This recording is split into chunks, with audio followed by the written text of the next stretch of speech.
Hello, everyone, and welcome to this episode of the Plug in Play podcast. I am your host, Henry, and this week is very exciting, incredibly exciting, if you could say, because we're talking about the Nintendo Switch 2. That's right. The big reveal finally happened for the Nintendo Switch 2, Nintendo's next generation console. Finally, we get to move away from that stinky old Switch, and we get a nice upgraded version. There is a lot to go over with for that. Many bullet points. I mean, I have notes here. It is long. It is detailed because there are so many asterisks with this thing. It's crazy. We're going to get into everything there. Impressions are also looking forward to that too. We have two big ones this week. Silent Hill 2 Remake. Never played that one before, so this is a new, or I never played the original. So this is a perfectly fresh perspective on Silent Hill 2. Stick around for that. And then an interesting one as well, Suicide Squad, the failed live service game from Rocksteady, legendary developer for the Batman Arkham games. We're going to be, I played it and I beat it, surprisingly, made it all the way through the game. So stick around for full impressions on both of those. It will be something that's worth listening to, I guess. But anyway, before we do that, though, why don't you give us a rating? You can go anywhere really, anywhere you want to listen to your podcast, any podcast service out there, Spotify, Apple, Podcast Addict. I mean, we're pretty much across the board. We're around. Give us a 5-star. You know, you can give us really whatever you want, but I'll encourage the 5. Leave us a review. You can send us an email at the pluginplaypodcast1@gmail.com email. You can be a part of the show, ladies and gentlemen. Isn't that wonderful? We can have some interactivity amongst the audience. It'll be great. I think that's our housekeeping, though. We honestly need to jump right in to the Nintendo Switch 2. Like I said, this is a lot. I'll go ahead and start by saying that this was, I think it's just the age we are in now, technologically, that everything has to be incredibly complicated and horrific in terms of like usability and understandability for a user or for a customer. This rollout I'm going to be freaking real. Like, it's been chaotic. It's been I'd say very poorly handled, to be quite honest. I think it's being a little obfuscated by the fact everybody's very excited for this device, and people are, going to buy it no matter what. But I think that just the information surrounding it has been really mishandled and poorly communicated. I know if you listened to last episode, you'll know that I was toying with the idea of doing an emergency. I felt like this news was so big and so significant that I was toying with the idea of doing an emergency episode. I normally do an episode bi-monthly, so every other week, and I was like, okay, this is too big of a thing to sit on. It's going to be covered by everybody and their brother, and we need to just get the information out to be hot and, be on top of the news cycle. And I'm so glad I didn't do that. This has been, I feel like, if you did do an initial reaction to the Switch 2, you had half of the information wrong. A lot of the information that was proposed during the Direct was not very clear, and then information slowly started to trickle out, slowly after that was being reported by major journalistic, resources that was completely inaccurate. I know, for instance, we're going to get into game pricing, which is certainly a hot topic for this one, but there were some instances where people were like, oh yeah, physical games are more expensive for the Switch 2 by $10. It's that's not accurate at all. I think that ended up being a journalist in Europe was reporting on it, and it was well, no, it's 10 euros more. And so people got that wrong. Immediately afterwards, like the tariffs were implemented and like pre-orders were completely changed, which we'll get into in a second. There were several other instances where, I think there was also like a console pricing discrepancy. They assumed, like the Switch 2 was going to cost different prices in different countries because there's a different model in Japan that costs less than the American version. There's a lot. That's only a handful of items. I can recall several others that were completely incorrect, or a lot of maybe like misinformation that really misled people into thinking a specific thing. Like Nintendo Switch 2 games aren't on the cartridge. Like that was something like cartridges basically were nothing. They were like every Switch 2 cartridge was just a complete like download key, and like that's not accurate either. Like there's so much stuff. I've had to do research on this for hours. I've had to update my research over time. Like this has been kind of a nightmare.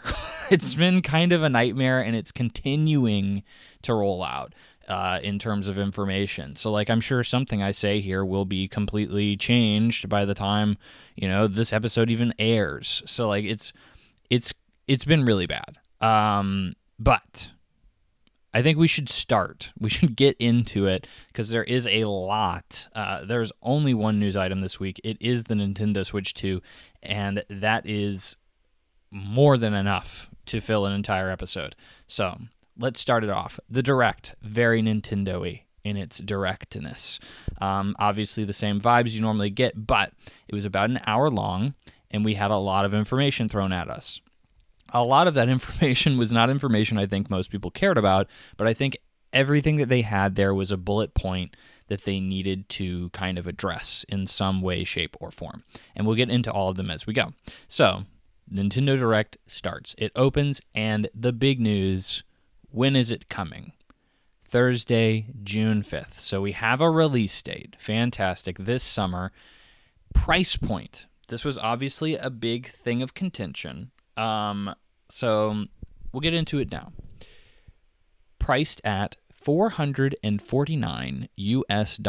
The Switch will be $449. This was a weirdly divisive price point, which I was kind of surprised about. I actually had a friend reach out to me the day that it was, announced, and was like, this price is ridiculous. It's way too high. Like, nobody's going to want to pay this. And I was like, my guy, like, this is kind of about what I was expecting. I was expecting a $400 Switch. I think I even predicted that last episode. I expected the Switch to be about $400. And people are trying to compare this to like the PS Pro and the PS5. I think specifically the PS5. The PS Pro is certainly more expensive than $450. But a PS5, it's like, well, why not just go buy a PS5? It's like, well, clearly they're freaking different. Let's be freaking real. And like, you're really only buying a Nintendo device mostly for Nintendo specific games. Like, you are buying a Nintendo console to play Mario, to play Zelda, and the like. Like, you're really not playing it. You're not picking up a Nintendo console to play Call of Duty. Like, that's just not how that works. But you can go and buy a Nintendo Switch 1 right now, just a base model, not even OLED, for $300. So, and that's a console that's like, what, freaking 7-8 years old. I'm not good with dates, but it's fairly dated at this point. And to say that you can go and buy that for $300 is like a $150 price jump for completely new hardware, upgraded hardware, and what is hopefully going to be a console that will last you another 5 to 6 years before another generation is debuted or something along those lines. I think that's an incredibly fair price point. And I think based on the hardware people are seeing, based on the performance of the device, I think it's very fair. I think it's incredibly fair. Like, would I say that, like, should you instead go buy a Steam Deck or something like that, or a PS5, like people were saying? Like, it really just depends on what you freaking want. If you genuinely want access to Nintendo exclusive software, Mario and Zelda, then yeah, like this is, I mean, you're gonna have to pick up a Switch 2. Like that's just you're locked in, brother. I'm sorry.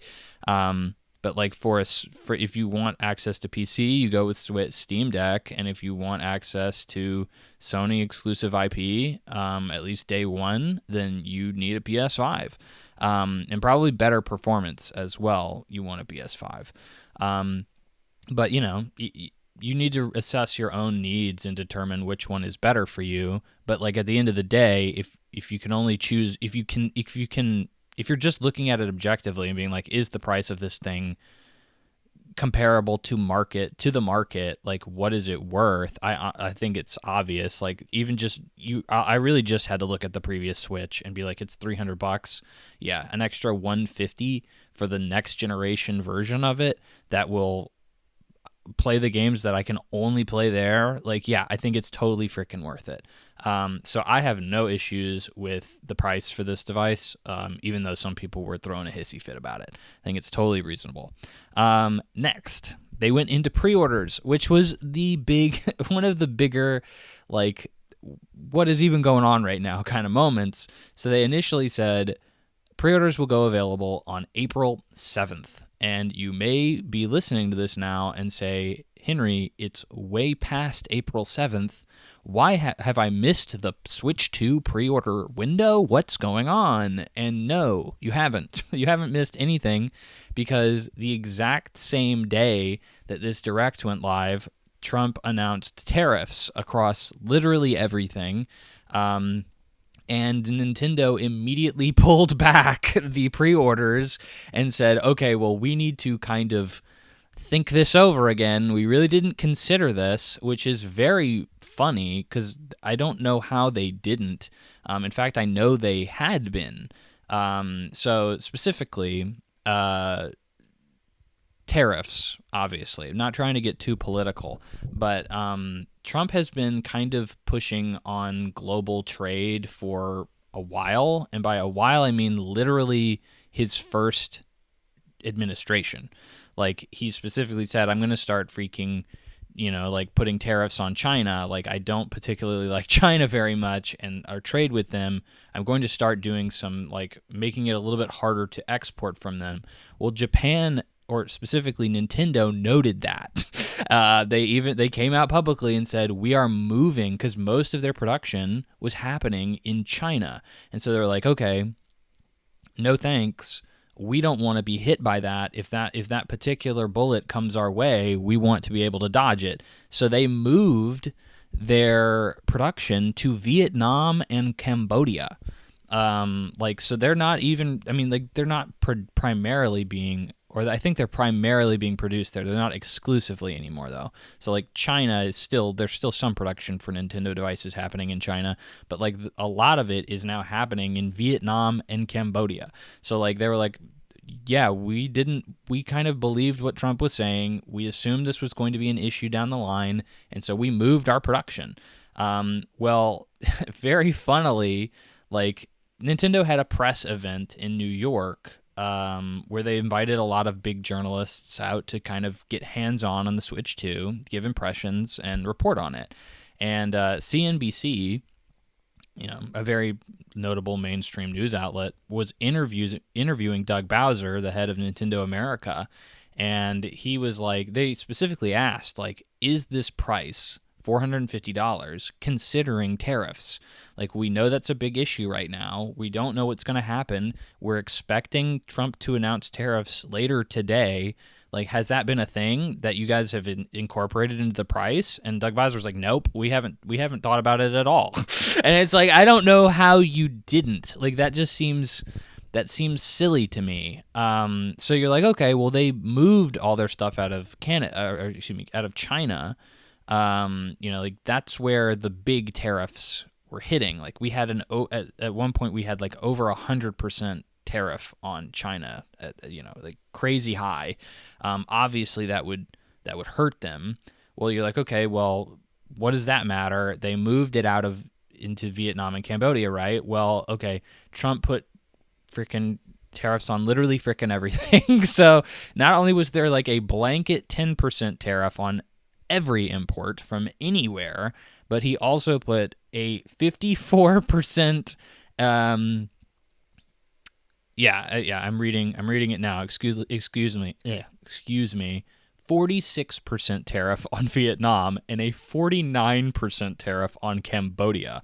So, yeah, Nintendo didn't avoid jack. Like, they pretty much still got hit by a massive tariff on the companies, or excuse me, the locations that they're producing the Switch 2 in. So it technically avoided them a big chunk, not being in China, but like they still were hit by massive tariffs. So like Nintendo was like, nah, dude, we're freaking pulling back. We don't know what this does. And like analysts were like, oh no, like this is going to significantly increase the price of the Switch 2. And we now have confirmation. They have now come out as of like 2 days ago, as the time of this recording, and they were like, okay, well, now we're going to move pre-orders to May 8th. And they have confirmed they're not increasing the price, at least for what it is.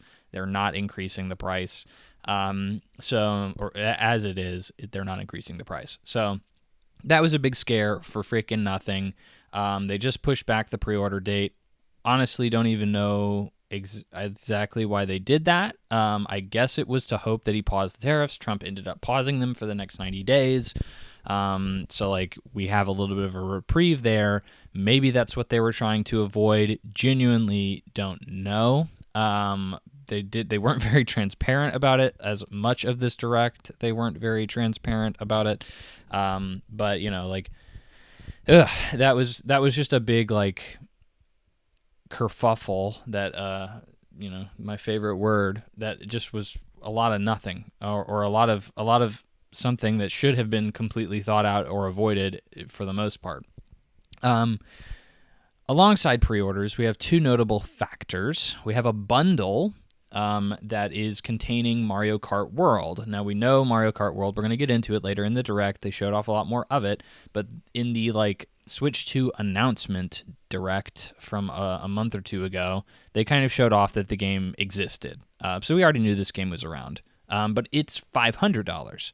So you get Mario Kart for $50, which we learn later is a pretty good deal. So obviously, if you're going to be pre-ordering the Switch 2, you're definitely going to want to pre-order the Mario Kart World bundle, because everybody's going to be, that's the system seller in the first place. Mario Kart for the Wii or for the Switch is I think the best selling game on the console. I think I'd have to go back and double check that. If not, it's easily in the top 2 or 3. But it is a very, very well selling and popular game. This is clearly the system seller that Nintendo is posing it to be for the Switch 2. So if you're going to pick up a Switch 2, the attachment rate for this thing is already going to be astronomical. So you might as well just freaking get the bundle and then save money on the game. I think everybody with a brain will do that. So the fun thing about the pre-orders is Nintendo is trying to avoid scalping as much as possible. So here's where we have a lot of asterisks. And they don't say this in the Direct. This is one of those things you have to go out and freaking do your research and figure out for yourself. But if you're pre-ordering through the Nintendo Store, in order to avoid scalpers, in order to put in a pre-order on the Nintendo Store, you have to have a Nintendo account. That Nintendo account has to have at least 1 year of Nintendo Online at some point. You would have had to, purchase a $20 subscription to the Nintendo's online service, and you will need at least 50 hours of playtime in a game that you've purchased on Nintendo Switch for you to even be able to pre-order the game or pre-order the console at all. I like that. I like every instance of people not being able to scalp. This is clearly giving people who are more of the hardcore Nintendo fan base a chance at actually getting a pre-order. And another little caveat that I did not see them mention here, I don't have it anywhere in my reporting, but I have heard this, is these Nintendo Direct or Nintendo Store pre-orders do not go live until after retail stores do. So retail stores will go live May 8th. And then, like, I don't remember the exact date of the pre-orders for the Nintendo Store, but they go live after that. So, like, you need to put in your pre-order, your notification. So, like, you need to kind of get in line for the chance to pre-order now, but the notification that you've been chosen to be part of the pre-order launch is not going to happen until after retailers have gone live. So, like, you still need to freak out and try to get a pre-order at a normal retailer like a Walmart or a Best Buy or something on May 8th, so you can then know if it's okay, like if you need to actually buy one from Nintendo Store. I've never been a huge proponent of scalpers. I have scalped before. I will be fully transparent. I've only scalped one PS5. Back when it was launching, it was obviously notoriously difficult to get a hold of. I actually ended up getting 5 PS5s, 5 or 6, I think. I got a lot. That being said, don't hang up. Don't close out. Don't close out of that tab. I'm not evil. Every single one of them except for one went to a family or friend that I knew, because they didn't know how to get it. Like, it was majorly like you had to go through the Sony online store. I mean, and everything else was scalped to heck and back. So, like, I got like 5 or 6 PS5s, and I pretty much just sold them all at market value to friends and family that needed them for Christmas. So I was basically like freaking Santa, and I was happy to do that. And I'll probably do the same with the Switch 2, to be quite honest, because I already know there's going to be families that I know or friends that I know that will want one and won't be able to get their hands on it at all. So, like, I think that I'll definitely be trying for multiple Switch 2s just because of that specific issue. I think this is going to be scalped to heck. I think it's going to be botted. I think if you are trying to get one of these through a normal retailer, you are in for a really difficult time. I have a friend who I was talking to, and he has a kid who he wanted to get, a Switch 2 for, and he was like, "What do you think? Like, should I wait? Like, because like I don't want to really buy it. I want to wait until I have my Christmas bonus to come in, so then I can afford it for my kid." And I was like, "Look, man, like, I'm going to be real. Like, this is going to be really hard to get around the holidays. This is going to be the item that everybody's going to want to get for their kid, and maybe even themselves." And, like, it's going to be really difficult to find it at the holidays. Like, I think if you're not getting it at release, you're paying a large amount of scalping fees on it to get it for Christmas. Like, I think that's what end up happening with this thing for sure. We'll see. We'll see if Nintendo was able to justify these, or at least, kind of level out the supply and figure out exactly what they needed. They've kind of been hinting at that, but I genuinely think that the demand for this thing, they've never been good at necessarily meeting demand. So, like, I think the demand for this thing is going to be higher than what they're probably expecting, even though they're probably expecting it to be a good bit, because the Switch is just so popular. I think it's unlikely that we see this thing not sell out and be scalped by the time Christmas rolls around. That's your pre-order info. Next is they had a whole section dedicated to this, and it is quite comical. So the C button, which was something that was shown off in the initial reveal of the Switch 2, an exclusive button. Really, the main and only difference to the Switch 2 controller is that it has a C button, which was a mysterious button that we did not know what it was. Who knows what this crazy C button does? It could be anything. Use your wildest imagination. The C button, we now know, is a button that is exclusively used for enabling voice chat. So if you press the C button, you will open up a party that you can then, talk with your friends online. Similar to just about any other online functionality that you have ever heard of in your life on any console or any console with internet connectivity or anything like that. Like, this functionality has been around forever on everything except for Nintendo consoles. That being said, there are a lot of caveats with this. If you don't remember, the Switch does not have voice chat, except if you download the Nintendo Switch app on your phone, you can then start party chats with people via the Nintendo Switch app, which, why wouldn't you just freaking call them? Like, I don't know, but Nintendo decided to do it that way because they're Nintendo and they do some really weird things every once in a while, or honestly kind of regularly, to be quite frank. But in this case, they almost seem to be a part of the trend. They're finally caught up. Here's the thing. This is a paid-for feature. So the button is available for free. You can use it for about a year until March 31st, 2026. After that point, chat functionality for everything will be behind a paid Nintendo subscription.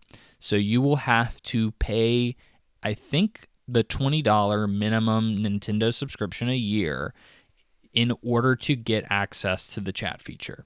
If you do not do this, the button will do nothing. It is a useless button. You cannot do anything. It is just a reminder that you need to pay $20 a year to use this button. Making it, and I think a lot of people have pointed this out, and I think Kyle Bosman was like the first one to do it, and it's very true, the first button on a controller that we've ever had in the gaming industry that is a paid-for function. Like, it is completely worthless unless you pay a subscription. This is something that's kind of been emerging lately in tech, specifically in cars. There are features in cars you will buy that are more technologically advanced that are completely useless unless you pay a monthly subscription to the dealership or to the manufacturer, whoever it may be. I'm not as much of a car guy. I'm not exactly sure who's in charge of that specifically, but like some items like heated seats, like are not available to you unless you are paying a subscription. So this is part of that particular trend, unfortunately. So on top of that, so what basically it looked like was like a personal Discord, right? So you would start a chat, you would be playing your game, and then like at the bottom of the screen you would have, let's say you had 4 friends on the chat with you. You would have their, like their profile pictures or whatever, and if they're speaking, it kind of highlights them. And if they're playing a game, they can stream it, and everybody can stream it at the same time, and everybody can kind of watch everybody play. And you can even like expand their screens and kind of just watch whatever they're doing, and it's all a great gas. Everybody's having a good time. This is something Discord obviously does. It's clearly modeled after Discord. This looked horrific. I mean, this was Nintendo showing off what was likely the best case scenario for this particular like screen sharing service / chat, and it is confirmed to be 180 or not 180p, but it is very low p and about 10 frames a second. It looks horrific. Now that being said, like you legitimately kind of diagnose it and you're like, okay, well, this is the Nintendo Switch 2. It's probably not like some ultra powerful device. It's probably powerful enough, but it's probably not ultra powerful. And it's trying to live stream, like not only play a game that you're playing, but live stream like 4 other people's games at the exact same time. That is probably pretty power intensive. That probably takes a lot of computing. And I mean, like, it's likely something that they had to do in order to make it function well. That being said, it still doesn't look very good. It still is kind of odd to show that off as a feature when you're paying for it, and you can do the same thing on a service like Discord for free. Like it definitely, it looks a little bit rinky dinky. You know what I'm saying? On top of that, we have an added peripheral.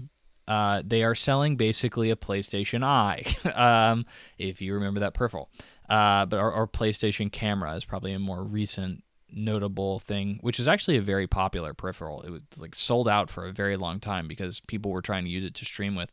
But you can buy a separate camera, which comes in like a standard black or a Piranha Plant variant, very Nintendo, but it allows you to essentially video your face and video and stream that video of your face either within games that support that functionality or to your friends while you're playing games. And I don't want to do that, and I have no, I mean, like, if this was a feature that was packed into the Nintendo Switch in some way, shape, or form, I wouldn't mind that, and if I could turn it off, I mean, it wouldn't be that big of a deal.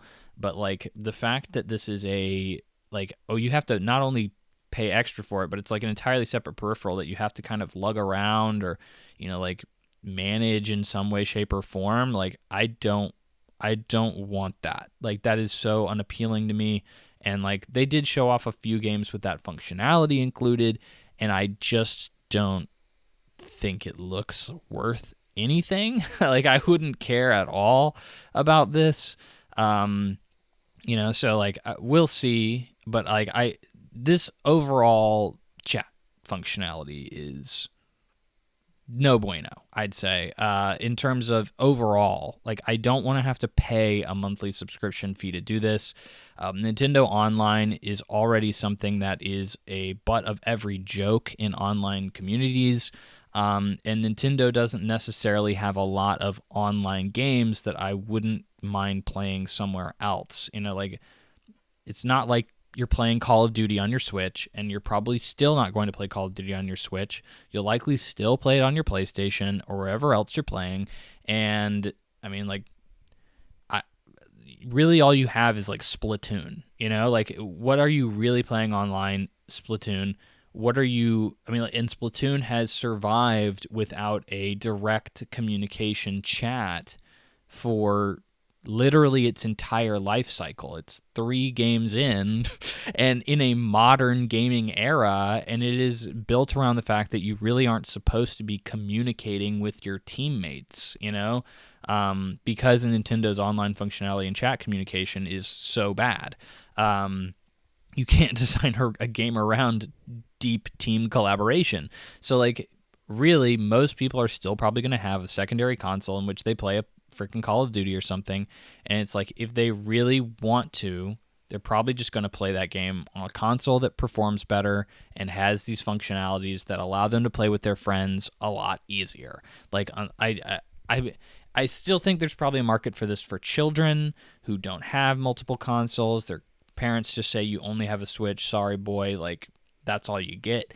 And like I totally get that, but like I don't know how large of a market that is that makes it like completely worth this feature being as crummy as it is. You know, like I feel like this is something people are just giving Nintendo a pass on because they're like, at least it exists. You know, like we've had an entire generation that, really 2 generations that should have had some kind of chat functionality, and there's been nothing. So like the fact that it even exists is like something I think we really need to just kind of accept. Like we finally got it, and it's like, you know, I don't really love this idea, and the fact that it's a paid for feature is like almost insulting.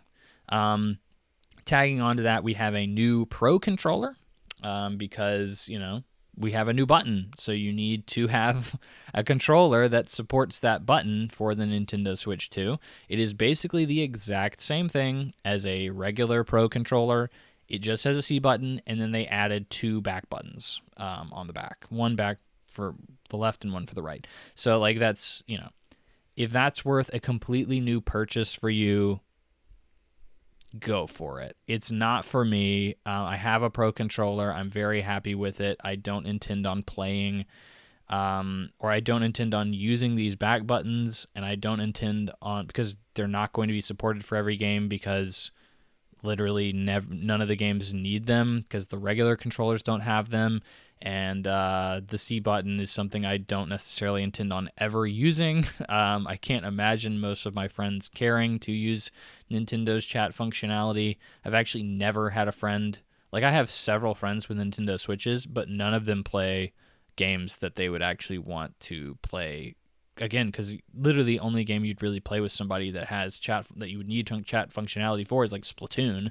And like, one, that game is majorly for children, and two, I mean, like, they'd rather play another game than Splatoon, so it really doesn't matter. I don't see myself picking this up. This is pretty much for people who like either have to have the newest thing, really see themselves utilizing back buttons, or the C button, which I think is a very small minority of people.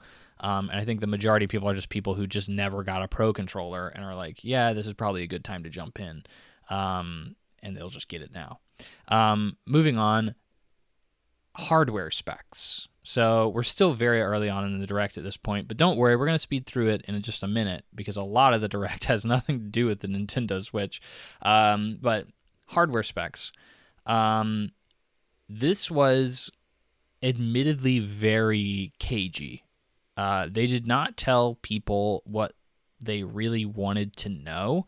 I think most people really wanted to know what the chips were inside this thing. What's the GPU? What's really under the hood here? You know, is this thing powerful? Because that's been the problem with Nintendo Switch 1 for years, is, hey, you know, we can't run half the games that are coming out because it's too weak of a console. It can't support it. The technology that's inside the box cannot support the games that are being made now. So like over the past several years, it's really just been an exclusively Nintendo piece of hardware. Like, you're really not playing anything else on it other than really bad ports or Nintendo exclusive hardware or software. You know, that's like it. So Nintendo really needed to come out and say, like, here's what's the processing and all this stuff. We still don't know.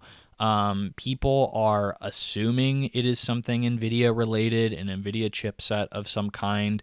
We really aren't sure. Nintendo hasn't confirmed it, so I'm not going to report on that. What most people are saying is that, based on hands-on, demos and stuff that they've had, the Switch 2 is performing at a reasonable rate, better than they expected. So likely the processing power is good. I hope it is. I think it had to be even remotely like passable. But because it's the original is so dated at this point. But like, let's be real. Is what I'm concerned about is, like, is this processing power that's going to sustain me for the next 6 years, you know, until the Nintendo Switch 3 or whatever Nintendo does next? You know, is this that powerful? And I highly doubt it is. I think it is powerful enough to, and that used to be the case with hardware leaps in consoles, is they would try to put the top end of the line stuff in there because they knew it was going to be around for a decade or 50 or 5 years, not 50 years. Holy frick. That would be really hard to do. But 5 to 10 years or whatever the case is. And so you really had to make sure that it was going to last and it was going to be sufficient for a long period of time. That, and also technology didn't advance as quickly. So, you know, now, you know, like 2 years later, your freaking computer is completely out of date and it's nowhere near as good as it could possibly be, and you need to spend another couple grand to make sure it's running at a particularly competitive rate to the top of the line or even the normal line stuff. So like, you know, I don't think people are saying that this is very nice now. I think we're going to be having this exact same issue in 6 years that we're having with the Switch 1, where everybody's like, okay, well, it's really nice. It was really nice 6 years ago, but right now it's really horrific, and we really need an update, and Nintendo isn't going to give that to you for another 6 years. So I'm very concerned about that. I don't see anybody talking about that, but we'll see. So here's the specs that we did get from Nintendo. Okay. The screen is now 7.9 inches. It's a significant increase, or a noticeable increase from the original Switch. The same thickness as the Switch 1. Switch 1 is very thin to me as it is, so that's pretty nice. A 1080p screen. And you may be question marking a little bit and being like, this isn't 4K, and there is an asterisk here, okay? This is not something that was widely reported. This is not something that Nintendo ever directly stated in their Direct, but 4K is only supported in dock mode. You have to be playing on your TV in order to play in 4K at all. There are games that support 4K, 60 frames per second. We're going to get into that in a minute. But none of them are possible on handheld mode, which is very interesting considering this is, or not this is, but the previous Switch, Switch 1, was, and I don't see a lot of people noting this, but it is, it's accurate, is you got better results in terms of performance in handheld mode, which seems to be the opposite now. It seems to be that, and it does seem like the Switch 2 dock has like some heft to it. There's some bulk to it. The Switch 1 dock is just an upreser. Like, all it's really doing is providing a power source and providing an output to up resolution your games to a big screen, which is like fine. That's really all it was supposed to do. But in the process, it like kind of makes your games look and run worse because it's trying to blow up your your picture from a very small screen, which is what it's designed for, to a very big screen. So it seems like now you're actually going to get better performance in dock mode, which always seemed like that should be the case to me. But it was the way the Switch was designed. It was a handheld device first and then a TV device. TV was always kind of an afterthought in a lot of ways for this console. Like I just said, 120 frames per second is supported on the screen itself. So that is, a lot of people are going to be pretty happy about that. I don't care about frame rate that much. But as long as it's consistent. But 120 frames, I know a lot of people are happy to see that in the hardcore community. Something that surprised a lot of people, this is an LCD screen, not an OLED. So obviously Nintendo released their mid-iteration SKU for the Nintendo Switch 1 was an OLED screen. That was like the big improvement. And so now they have this LCD screen, which is normally considered to be like an inferior screen, not as good colors, and so on. And so they went back to it. And it seems odd. That being said, hands-on impressions from what I've heard are this is a very high-quality LCD screen. It is honestly like very similar to an OLED screen, and people were pretty happy with it. So, like that, I'm honestly okay with that. I have a Switch 1 OLED. It is a noticeable difference. I paid an extra like $100 to upgrade. I traded in my old Switch and upgraded it to Switch 1 OLED. And I don't know if it was worth $100. Maybe for some people. Certainly not worth going and buying a whole new one. But, like, as long as it's a decent quality screen, I really don't mind. And from what it seems like, that's what it is. Next up is magnetic controllers. So now the Switch 1, obviously, we all know is like a slide-in and lock-in kind of feature. It probably caused some people some headaches. I know, like, when the Switch 1 first came out, people were, like, flipping them upside down and sliding them in, and they would get like locked in place and you couldn't unlock them unless you broke them or something. This seems to be very powerful magnets. People were hoping that it, or not hoping, but concerned that it would be like you'd be able to rip out the controllers really easily, or they just kind of flop off or something, because you can pull magnets normally pretty easily. But in this instance, a lot of people are reporting, nope, it's really powerful magnets. They won't come off unless you press a button that just kind of makes them pop right off. So I think this seems like a nice improvement. Bigger SL and SR buttons, so the back buttons are bigger. Definitely nice. The back buttons on the original Switch are pretty anemic, I'd say. Larger analog sticks, probably a nice improvement. Looking at my Switch 1 right now, and I'm like, yeah, they're a little tiny, but like it's not anything crazy, so it's nice. Especially when it's a portable device, you don't necessarily need bigger is not always better for portable. Confirmation that controllers will have mouse controls. This is something that I see a lot of people commenting on. A lot of people. And I've already kind of commented on it because this was something that was hinted at in their original Direct reveal, which is like, hey, mouse controls ain't all that crazy. In fact, I think it's honestly like not, and it seems like Nintendo's really like leaning into these mouse controls, but I don't see it being that big of a deal. Like I don't specifically seeing it be something that is a standout feature. I hear a lot of people glazing this and being like, "Oh yeah, dude, it's going to be amazing.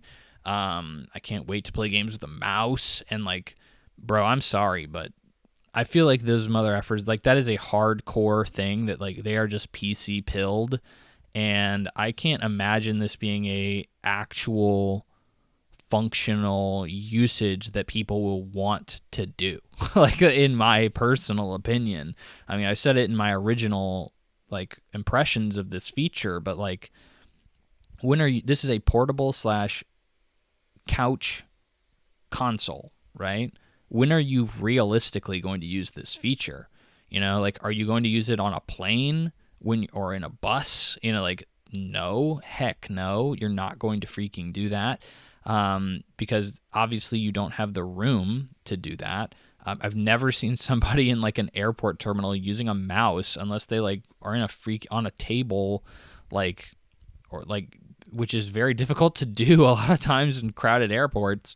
Like I don't see that being a functionality. And it's like, well, if I'm on my couch, where am I going to use a mouse? On my couch? Like, I don't particularly see that being a particularly smooth usage of a mouse. Like I've never wanted to use my mouse on a freaking couch cushion because you're going to probably hit some resistance every once in a while, like a bump or something that makes the mouse act up, and you don't want that. That's just annoying. Or like your coffee table, which like I guess is possible. You'd have to like lean over your sofa onto your coffee table, which probably wouldn't be very comfortable for long periods of time if your coffee table has enough space on it to be able to do that. My coffee table doesn't.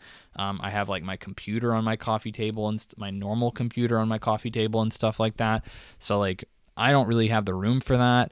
So like where are you ultimately like, oh yeah, I'll be able to utilize the mouse? It's probably like at a desk.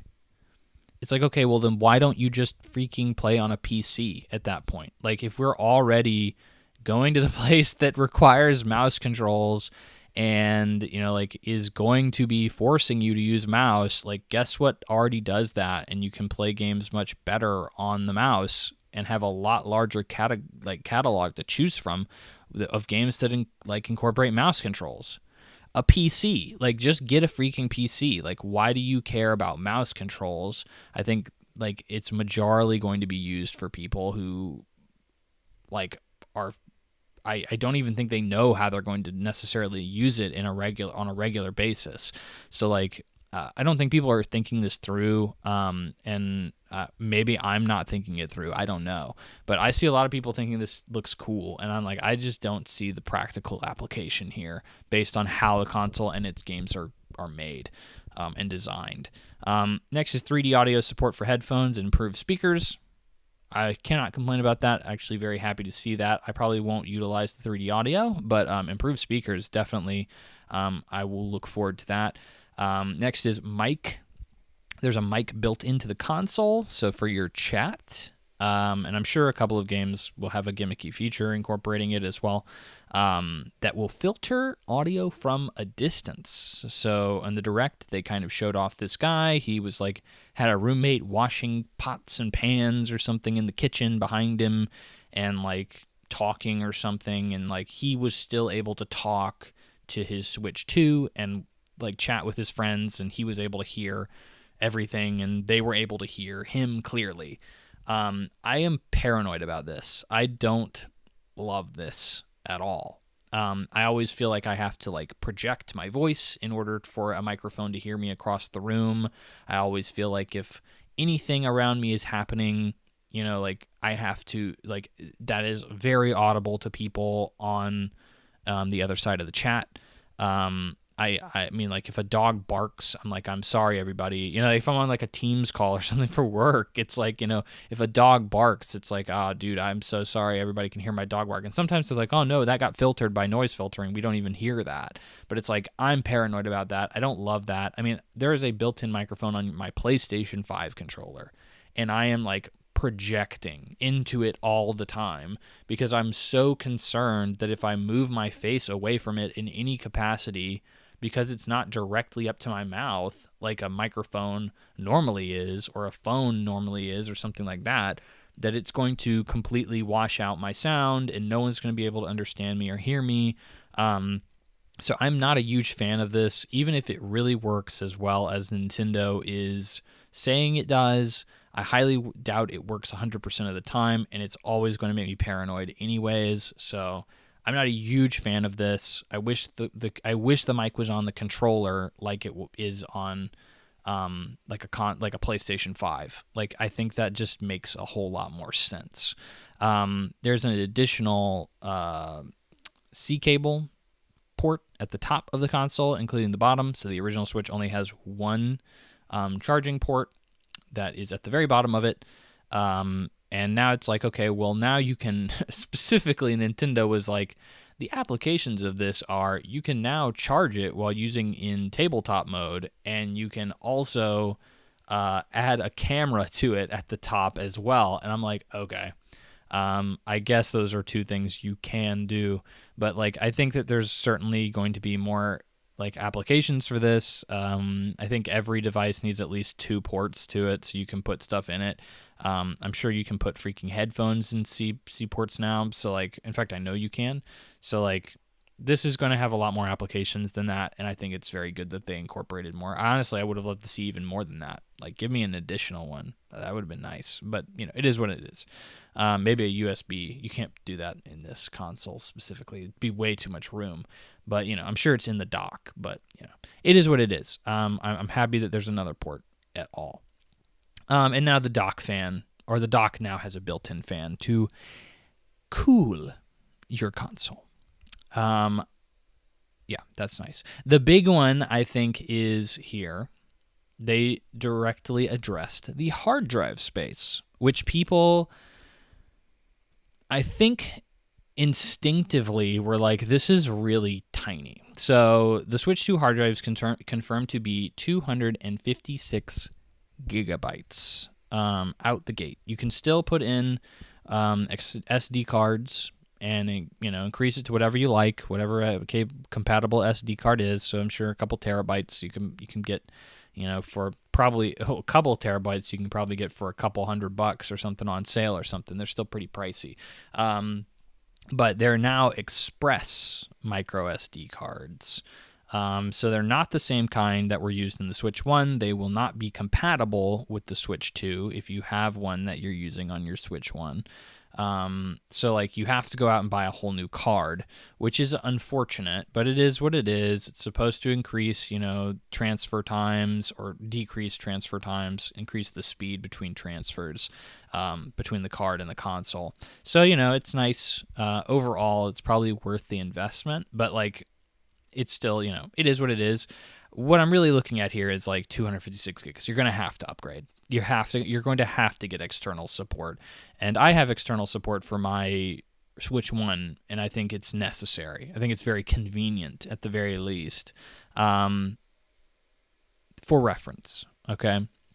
256 gigs. Now, if you are a hardcore gamer, you probably know file sizes for games have been increasing significantly, okay? I think the big meme is like Call of Duty itself will take up all of your hard drive space. There are now some consoles that are dated enough or have hard drives that are small enough that Call of Duty will not fit on it. You have to basically clear out your entire hard drive, if that, to be able to put Call of Duty on your console. This is now a console that will take Call of Duty, okay? I think Call of Duties, for sure, this year, next year, are going to come out for the Switch 2. They will be 500 gigabytes or 300 gigabytes at least, okay? And this hard drive is not going to support that. And I think we're already looking at 256 gigs. Bro, like in 6 years, no shot this is going to be a viable storage. Like you have to upgrade. You absolutely will have to upgrade. And you're like, Henry, but Nintendo Switch games, they're small, they're tiny because Nintendo games are simple and clean. And you can put so many on a Nintendo Switch. You're correct. So something like they came out and actually said the file size of some of these. So Kirby Forgotten Lands Switch 2 edition, which we'll get into in a minute, but the port of Kirby Forgotten Lands is set 5.7 gigabytes. So obviously a minuscule amount of your hard drive. Then we move on to something like a Donkey Kong Bonanza, which, spoiler, I guess that was announced, but we're going to get to it in a second, don't worry. 10 gigabytes. Now we move up to something like a Mario Kart World is 23.4 gigabytes, which is 1/10 of your hard drive space.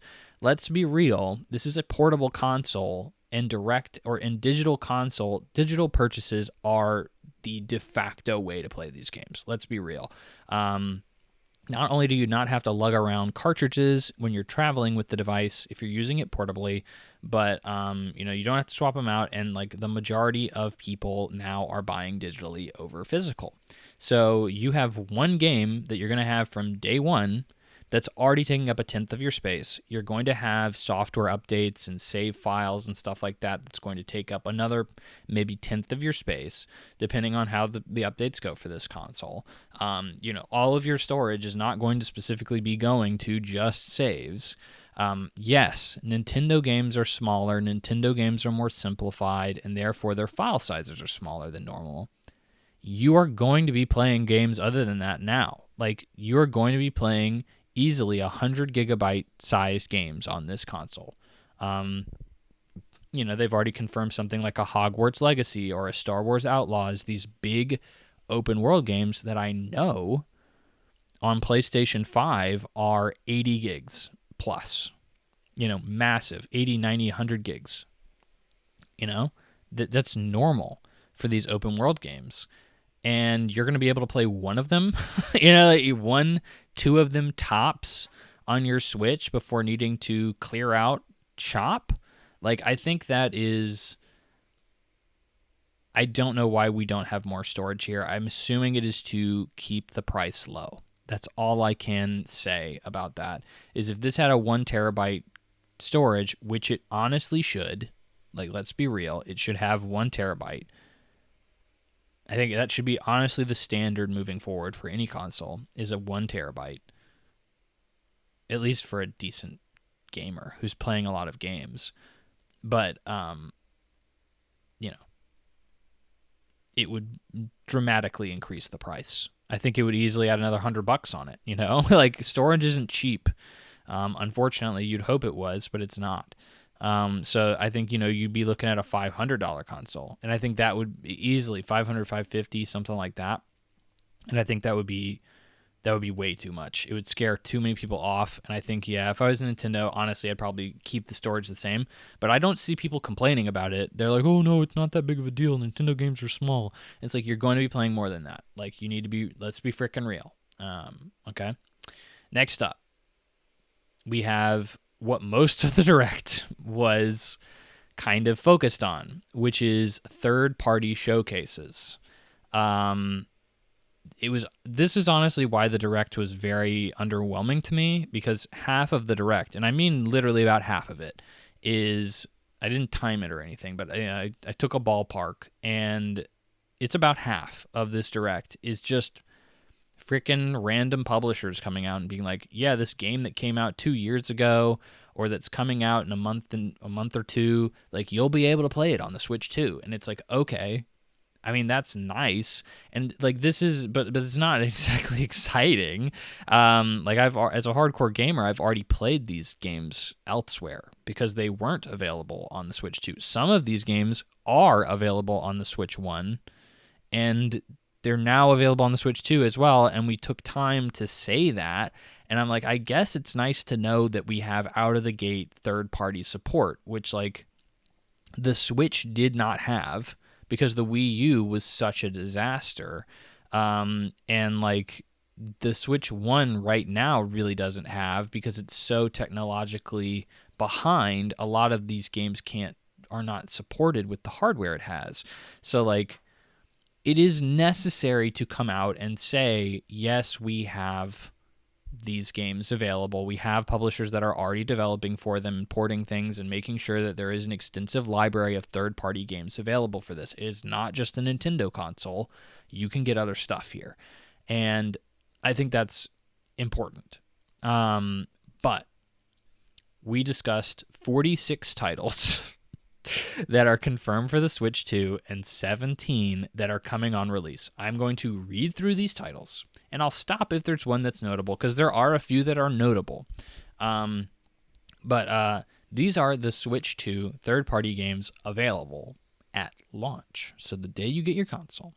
Arcade Archives 2 Ridge Racer, Bravely Default Flying Fairy HD Remaster. So this is a remaster of Bravely Default. The reason I want to stop and talk about this is because it is $40, which is not something I would have expected, and it is something we're going to get into in a little bit, but it's clearly it's very evident that Nintendo is really leaning into variable pricing, so keep that in mind.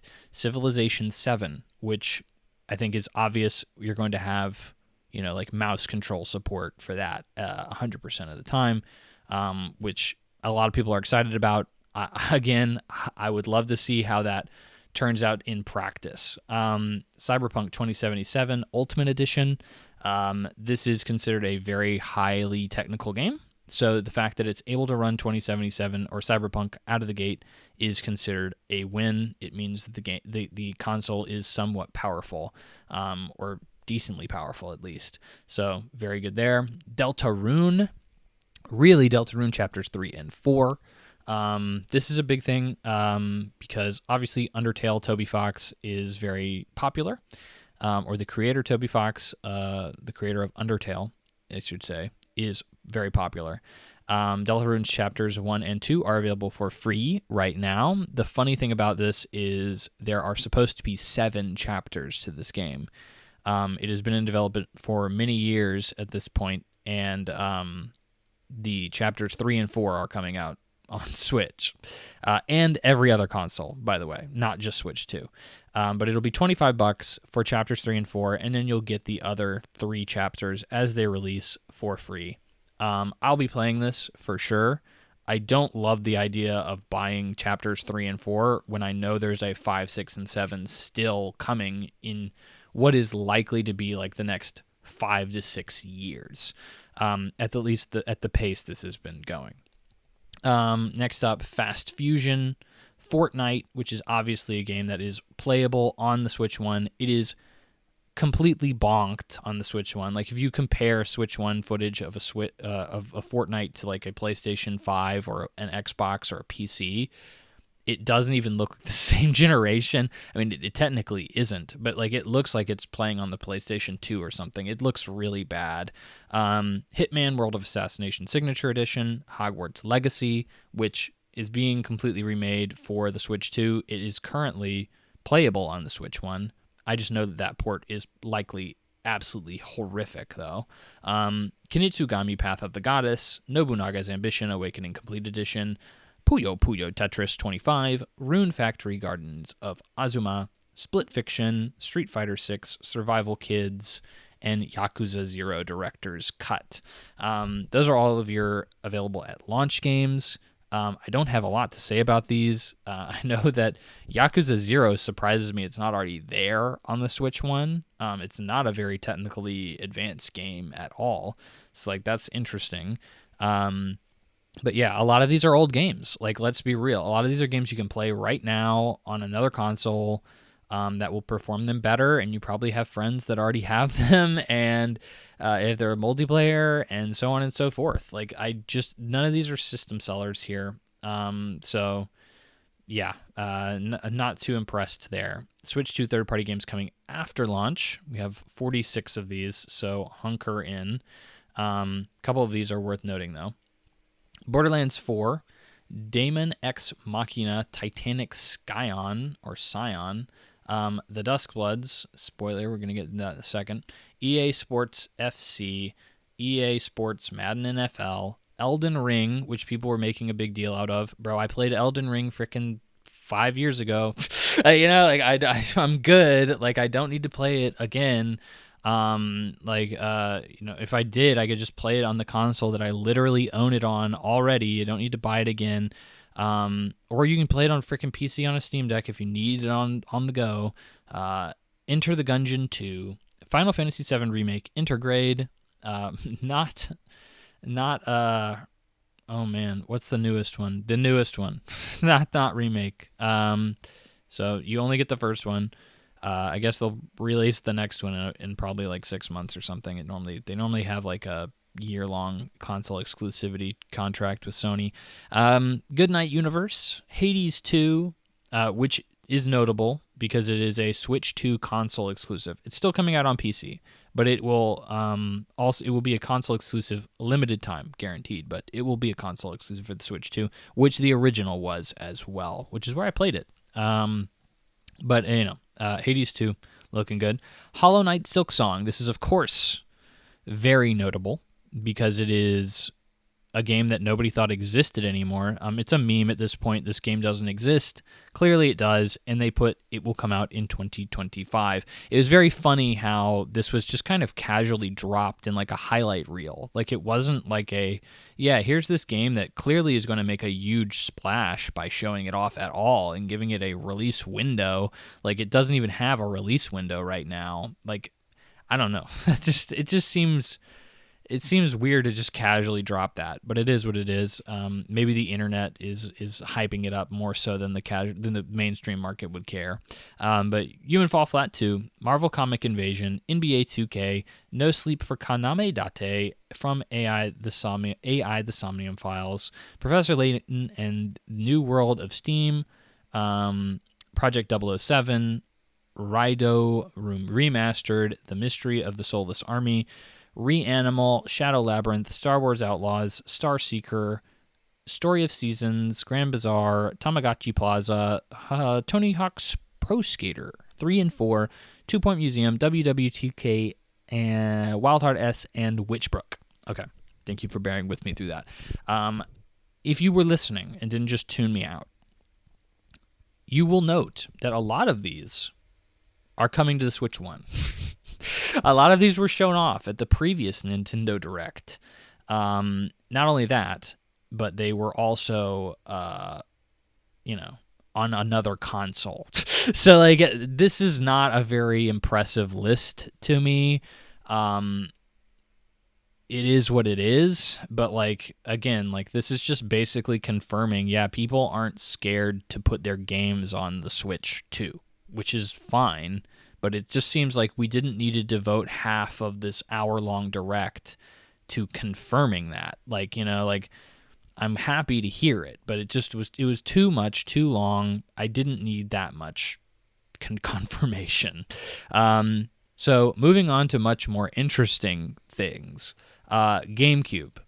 GameCube games are finally coming to the Nintendo Switch Online Plus expansion pack, which is, I think, $50, $60 maybe dollars a year. Exclusively to the Switch 2. So if you have a Switch 1, you cannot access these games.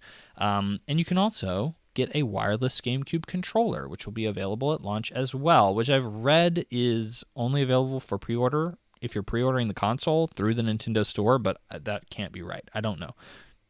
Like I said, we are still learning things about this as we go. Games included at launch, so there will only be 3.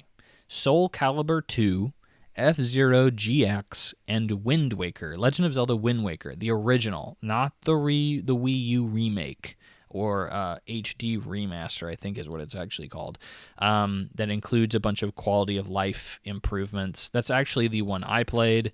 I cannot imagine what the game is like without those quality of life improvements, and they will likely port that game to the Switch 2 at some point for more money because it was a Wii U exclusive. So, like they will 100% get that thing off of there. They refuse to let anything sit on the Wii U anymore. They are getting rid of it all and bringing it to other consoles. So, specifically their own console. So, like this is a pretty anemic launch, but like that's the way these things work with Nintendo. They add games over time, and they only have so much of a catalog. So it's like, it is what it is. I think GameCube games are actually I'm not going to say the first. I'm going to say Nintendo 64 is probably the first time that you're probably going to start getting games. I take that back. The NES, or the SNES, excuse me, you don't need to touch any NES games. The SNES, I think, is where you actually start having classics that are worth playing now, but there's only like 2 of them, There's not many. And then like N64, like you start getting into some games that are definitely worth notable talking points nowadays and still have some, like at least historical value. Like I definitely don't think Ocarina of Time is like the best Zelda game ever. But like it is still like clearly a very notable game. Same thing with like Mario 64.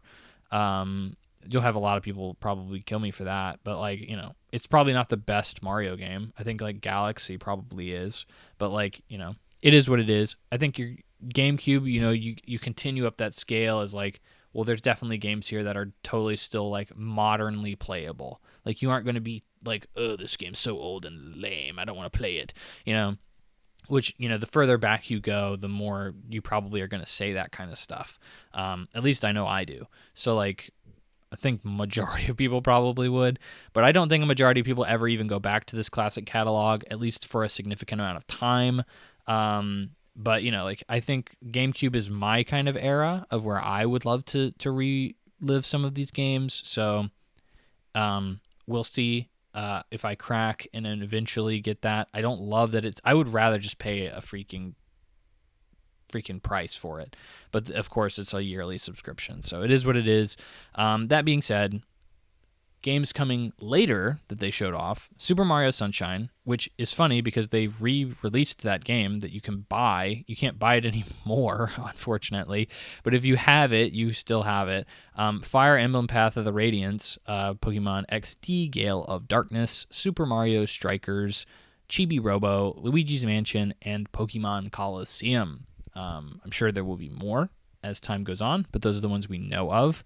I am very glad to see GameCube finally coming.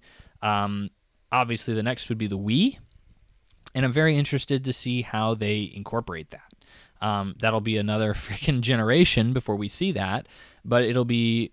I do appreciate that Nintendo is at least making their classic catalog available. For the longest time, it wasn't even possible for you to get a hold of these games in any legal capacity. You had to emulate them. So very nice to actually see them doing this the right way, even if it is locked behind a subscription, which I wish Nintendo subscription was just a better bang for your buck. I don't think this is a good enough bang for your buck when I'm paying, a similar price to get like a lot more content and a lot better content and a lot like more modern content from pretty much every other video game subscription service out there. So, I don't think Nintendo's doing it right in the market, but they have that nostalgia factor that is really carrying them. Next, we're finally going to get into the cool stuff. Okay, so we're going to talk about the new games that Nintendo talked about for the Nintendo Switch 2. These are your console sellers. These are the reason you're going to be buying this thing. We're going to start off with Mario Kart World. Officially revealed Mario Kart World. This is an open world game in a way. This is like The Club, Ubisoft's The Club, or freaking Burnout or something. Like it's way more than I was expecting. I was expecting this to be 100% a new Mario Kart game. You know, you have your tracks, you go do them, yada, yada, yada. This is, they have confirmed, an open world game, new modes, new characters. You get to play as the cow from like Moo Moo freaking Farm or whatever that track is, the classic track in 64 Mario Kart. But it looks really good. It looks really, really good. This is clearly going to be the thing everybody wants. And like I said, you can bundle it in with the console, $50, extra $50. I think it's totally worth it. You definitely need to do that. Yeah, it's going to be amazing. I really don't have much to say on it other than that. Some modes that they showed off was like, one was like a last man standing mode. So like it's a 24, I believe, player game now. So a lot more people on a track, but like people will get like eliminated if you're at the very back of the pack at checkpoints. Like, you know, like kind of like a battle royale kind of mode. That sounded kind of fun. You know, like I think this game is, I mean, we don't know enough about it yet for me to go super in depth on it. But like from what I can see, this game looks really, really good. Like I'm really looking forward to it. Next up, Drag in Drive. This is where Nintendo started showing off some of their more questionable, like gimmicky Nintendo first-party games. It is a new Nintendo first-party game where you play as robots in wheelchairs. The big thing here, and you're playing basketball.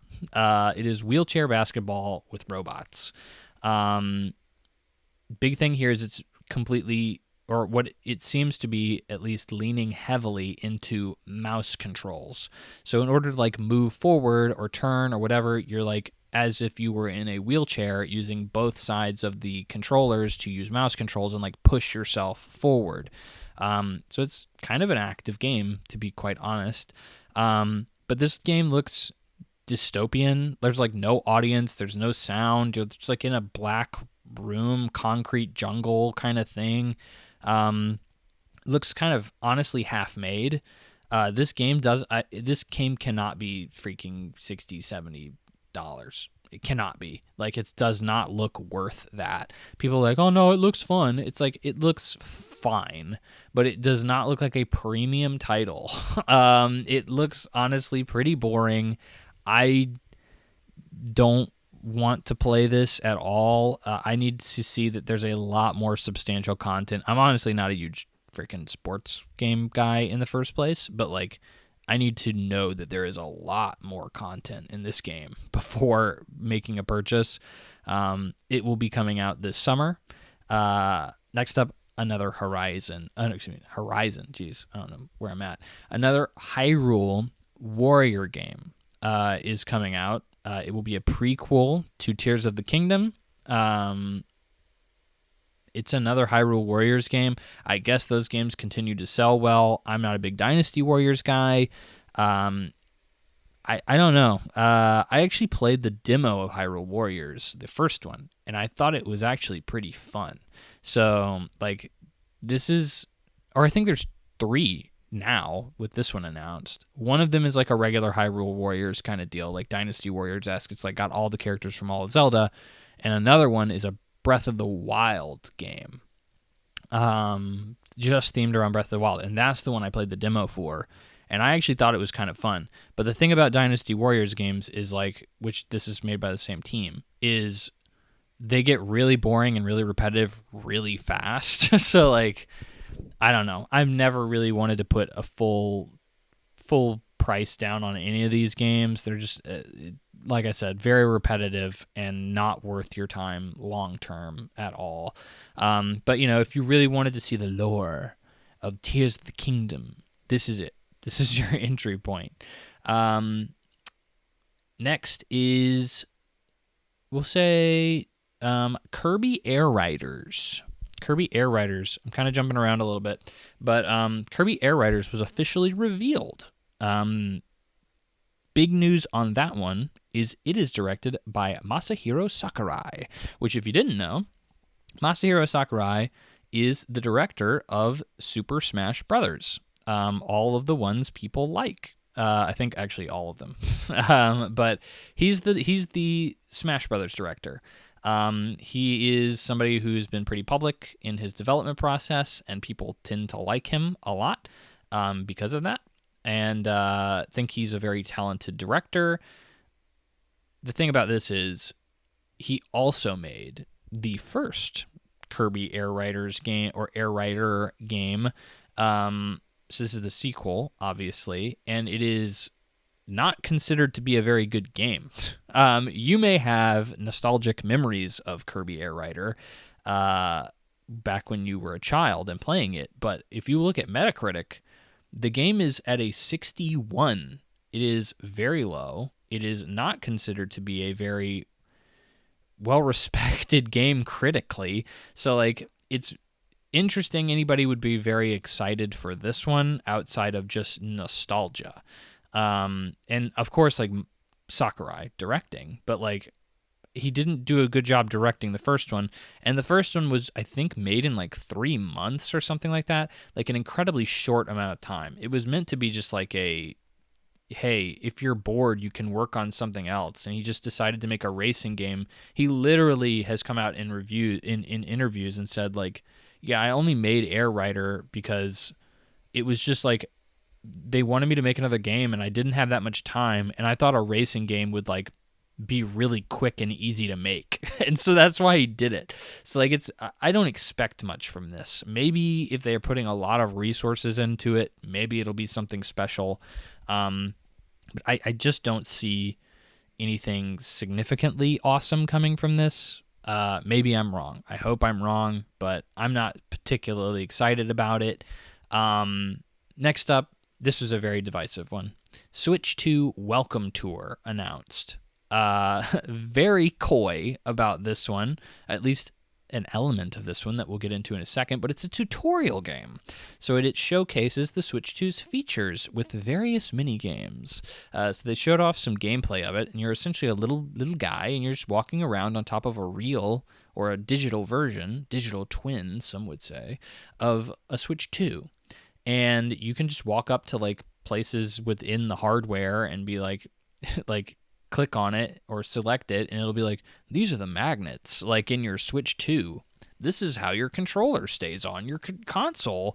And then like maybe you can go and interact with the microphone, and it'll have a mini game about how like the microphone works. And it's like, okay, cool, I guess. This is something that clearly should be like a free pack and play game. It's not that interesting. It's not that blown away. And then in the bottom corner of the reveal, it says a paid-for digital game.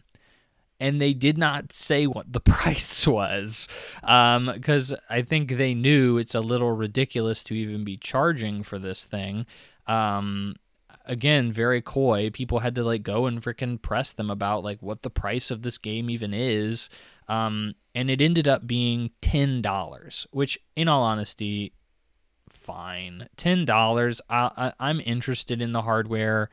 I'm interested in seeing how I think Nintendo is a good enough developer that even a game like this, I'm willing to put $10 into it. That's not that big of a deal. But when you have something like the PlayStation 5 launching with a free Astrobot game to do the exact same thing, to show off the features and kind of give you an idea of the console you bought, and it's considered one of the best games of the generation / the console itself, and it's just a pack-in game, this is a little bit of a slap in the face. Sony definitely made them look bad with Astrobot on this one. So, yeah, I'll be paying the $10. I mean, I don't think it's that big of an ask, and I think Nintendo's a good enough developer, and I'm interested enough in the hardware and how the console works that I'm willing to pay $10. I've heard some people say it's not as egregious as you may think. It's still exactly what it says it is. It's just a tutorial, basically. But it is still, a $10 freaking paid for game.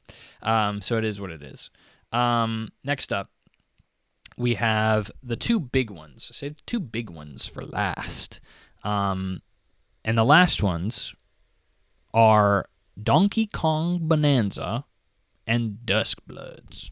We'll start with Duskbloods because they ended the presentation on Donkey Kong Bonanza. So Duskbloods revealed, being what people assumed was a Bloodborne game. It is a From Software game that looks a lot like Bloodborne and has the word blood in the title, but it is a Switch 2 exclusive. And it is a PvPvE game directed by Miyazaki, who's like the big name behind the Souls franchise, the big director that people really respect. So he's the big director guy. Have no idea how he's managing that. He's directing freaking everything they do, and they put out a lot of games. So like, I don't know what his actual capacity is on this, but it is what it is.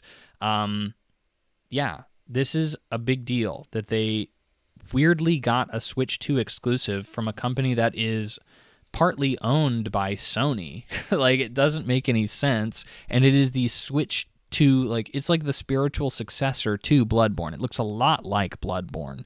So it's like, okay, what Sony really, they just got pissed off Sony wouldn't let them make Bloodborne 2, and they finally just made it themselves for another freaking publisher / competitor. And they just went and did it, and freaking Sony has freaking ownership of it, which is just funny. Not that big of a deal. It's a minority ownership, so they didn't have say, but it's just funny to see that even happen. But a Switch 2 exclusive, that's a pretty big deal. Directed by, pretty big deal. And then PvPvE. So if you didn't catch that, that means it is a multiplayer game. Did some research on this. I didn't know exactly what that meant, but essentially what it seems to be. So we already know Night Rain is the new Elden Ring multiplayer game that comes out in a couple of months, and it's like a co-op game. So you're working with a friend to fight bosses and stuff like that in a map. PvPvE, Duskbloods, is you're dropped into a map, and you are forced, or you're basically given an objective, or maybe even multiple objectives, depending. And more or less, there's probably going to be a boss somewhere in the map, and you are tasked with beating that boss. But other players are dropped into the same map at the same time and given similar objectives. So you can either, kind of wait around and wait for them to get the boss really close and then jump in and kill him, or just fight other players if you wanted, or whatever the case is. It really, in my opinion, sounds like a little bit faster paced, much more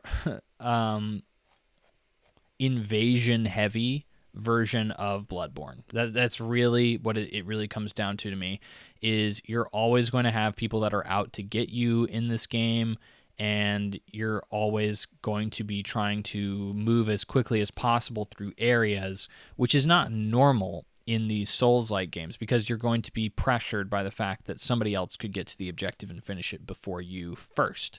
I don't know. This just sounds really frustrating to me. I'm interested to see how this is balanced. I already am kind of hesitant on playing any Souls game because I don't really appreciate and enjoy the amount of difficulty that goes into them. But I don't know. That just sounds like it's even more annoying at that point. So I don't know how excited I am to see that. I really want to see more about it, and I definitely want to hear people's opinions and hear how they think it's going to kind of eventually level out in terms of how it feels to play. But we won't know that for a long time. So Duskbloods is a very big get, though, an exclusive From Software game for the Switch 2. And then, of course, my most anticipated game, probably. Yeah, I'd say it is. Donkey Kong Bonanza. Sorry, 3D Mario anticipators. Everybody thought this was going to be a 3D Mario game.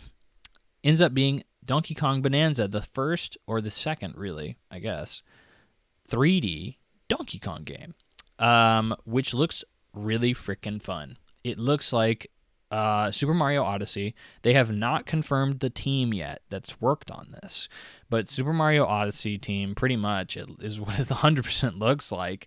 And you're playing as Donkey Kong, and you're breaking the frick out of everything. You're digging tunnels and bashing open cave walls, and I mean, it looks like the entire map is destructible. It looks fun. It looks frantic. It really looks like a good time. And I'm a big 3D platformer guy. This is right up my alley. This is exactly what I want to see, and I cannot wait. Like, this is easily my most anticipated game, maybe even my most anticipated game of the year at this point. But really looking forward to that.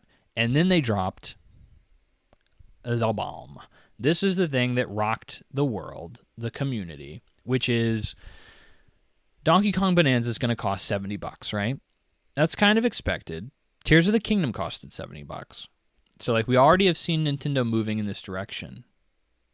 Well, then they were like, well, Mario Kart World, that game that pretty much everybody's going to buy, it's $80.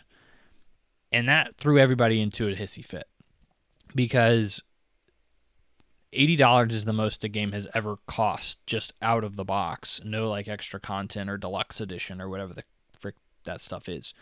This is the most it's ever costed, ever. And it's for this big game. Now, admittedly, you have the pre-order option, or you have the bundle option that gets you the game for $50, which is way less. But it's the first game that's ever done this. And people have been kind of toying with the idea that GTA is going to cost $80, $80 to $100, really. And that's a scary proposition for a lot of people, because games are already really expensive as they are. And, you know, Nintendo came out later and they kind of responded to this, and they were like, hey, it's really, we're trying variable pricing out. You know, like, if a game isn't worth that much, we'll make you pay less. If it's worth more, we'll make you pay more. And so, like, Mario Kart World's our big game. It's going to be $80. Donkey Kong's like a normal kind of game. It's going to be $70. You have Bravely Default. That's a remake of a game that's been out for a while. We'll make that $40. And then you have something like Nintendo World Tour, or Switch Tour, whatever the frick, Welcoming Tour, excuse me. We'll make that $10. And it really does seem like this variable pricing model is something that they're really looking into and trying to honestly do the best they can with. And while I don't love games being more expensive, I mean, like, there is an economic argument for it, for sure. What I'm scared of is everyone sees this as carte blanche to just go ahead, you know. I think you are at this point 110% going to see GTA 6 cost $80. There is no doubt in my mind it's 100% going to happen. There is no way it won't. $80, 110%, or, I mean, like, I think it's going to be probably 100 at this point. I think you're probably going to see Sony go up in price. I think they're going to say, yeah, you know, you want Ghosts of Yote? $80, baby. You know, like Nintendo's doing it. Nintendo, basically, nobody expected Nintendo to come out and be the first one to freaking, you know, to fire here. But, like, I think that they've taken the heat off of everyone else now from finally going into in doing this, you know, into the $80 range. I don't know exactly what to think here. I'm conflicted. I think this has always been an expensive man's hobby. I think if you're really expecting $80, if you can't handle $80, like a difference between 70 and 80, like, it was never a good hobby for you. Like, you should never buy a game full price if the difference between 70 and 80 is like that much of a deal breaker. But at the same time, like, there are ways of getting it for cheaper. This game is going to be a bundled game. Like, I don't know. There's so many elements here that go all over the place. You know, the economic reasoning for it, I'm not even going to get into it because we're going long already, but, like, that's a huge factor here. Like, it's understandable that these things cost $80 now in a way, due to production costs and just inflation in general. But at the same time, wages haven't increased in years and blah blah blah blah blah blah. There's a million and one ways you can go back and forth on this. At the end of the day, I don't find it to be crazy. It's not crazy to me. This is understandable. It does feel like yesterday we just increased the price to $70. I think it was about 5 years ago we did it. So like, it's a lot faster than we're used to. But then games used to play, you used to pay hundreds of dollars for games back in the day. So like, there's, again, so many different arguments you can use here. I don't see this right now as being that bad. I think what really is bad here is Nintendo has given everyone else an excuse to do it. That's the worst thing that's happened here. I think the fact that it costs $80 is not that big a deal, considering you can get it for $50 if you get the bundle, which everybody's going to try to do anyway. This is just like, it's just giving people permission to also do this, and I don't love it. Because I know not everybody's going to try to be as genuine with this fluctuating price model as Nintendo's being. So I don't know. I think it's unfortunate, but it is what it is. Next up, we're trying to wrap this up as quickly as possible. This is the last bit. I know I've been going on for an hour and a half of just the Switch 2. So and I still have impressions. Holy frig. But this is the last bit. And this is one of the ones I had to do a lot of research on because it's a lot of asterisks, a lot of ifs and ands and ors. But we have Switch 2 upgrades for Switch 1 games. So a lot of games that you have on the Switch 1, you can, for either they're coming to the Switch 2 in some capacity, or they're being upgraded, or they're being added content. We'll get into it. I'm going to break it down for you, game by game even. Going to break it down for you.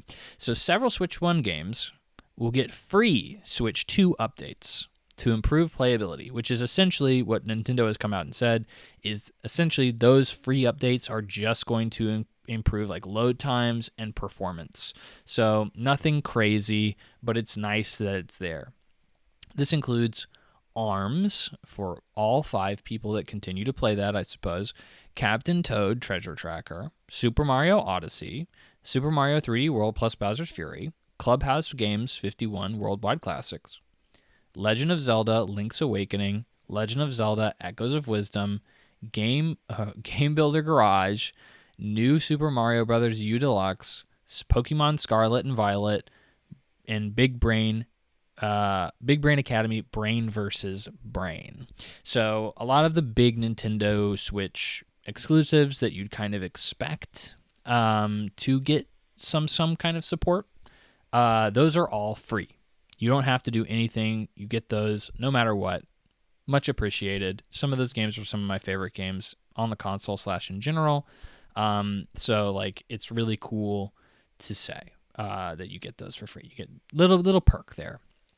Next up is really where it gets a lot more complicated.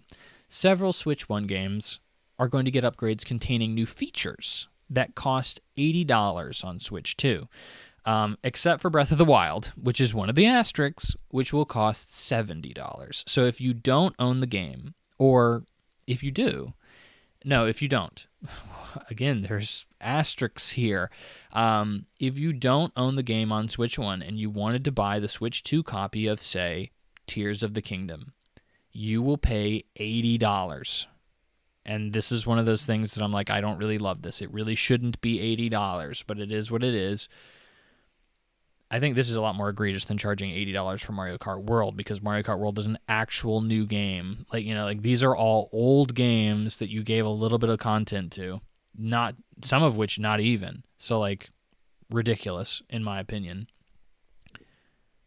They will cost $80 to buy completely new, a la carte.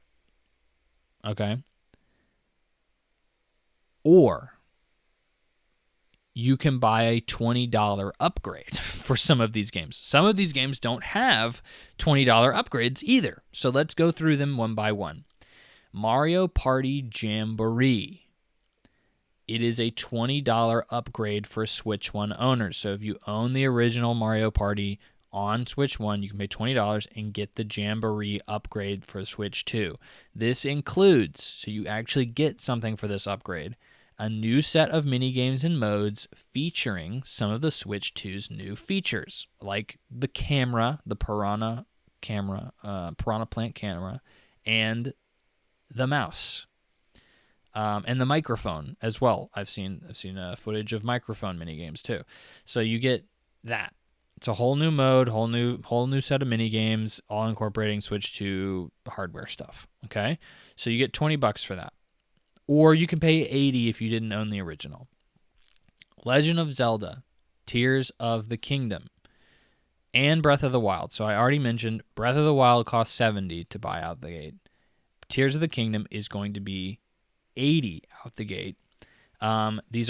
These two specifically are also, and they're the only ones like this, are available via Nintendo expansion pack at no extra cost. So if you get the GameCube subscription, to play the GameCube games, you will get these editions at no extra cost. Or $10 if you already own the Switch 1 version. So did you follow all of that? There's a lot of caveats to this. Like I said, I had to do a lot of research on this, and it's not easily available information. So when you do this, you will get improved resolution and frame rates, HDR support, and most notably, new Zelda Notes features that you can access via the Nintendo Switch app. You also get a map that gives you GPS coordinates to collectibles and stuff. And you will also get achievements, because I didn't mention it because it's not a notable thing, but it's this Switch 2 still doesn't have achievements, but you can pay for these achievements that you can then unlock in the Nintendo Switch app, and you'll be able to send people QR codes of stuff you've made within Tears of the Kingdom. To me, this doesn't seem like a worthwhile upgrade.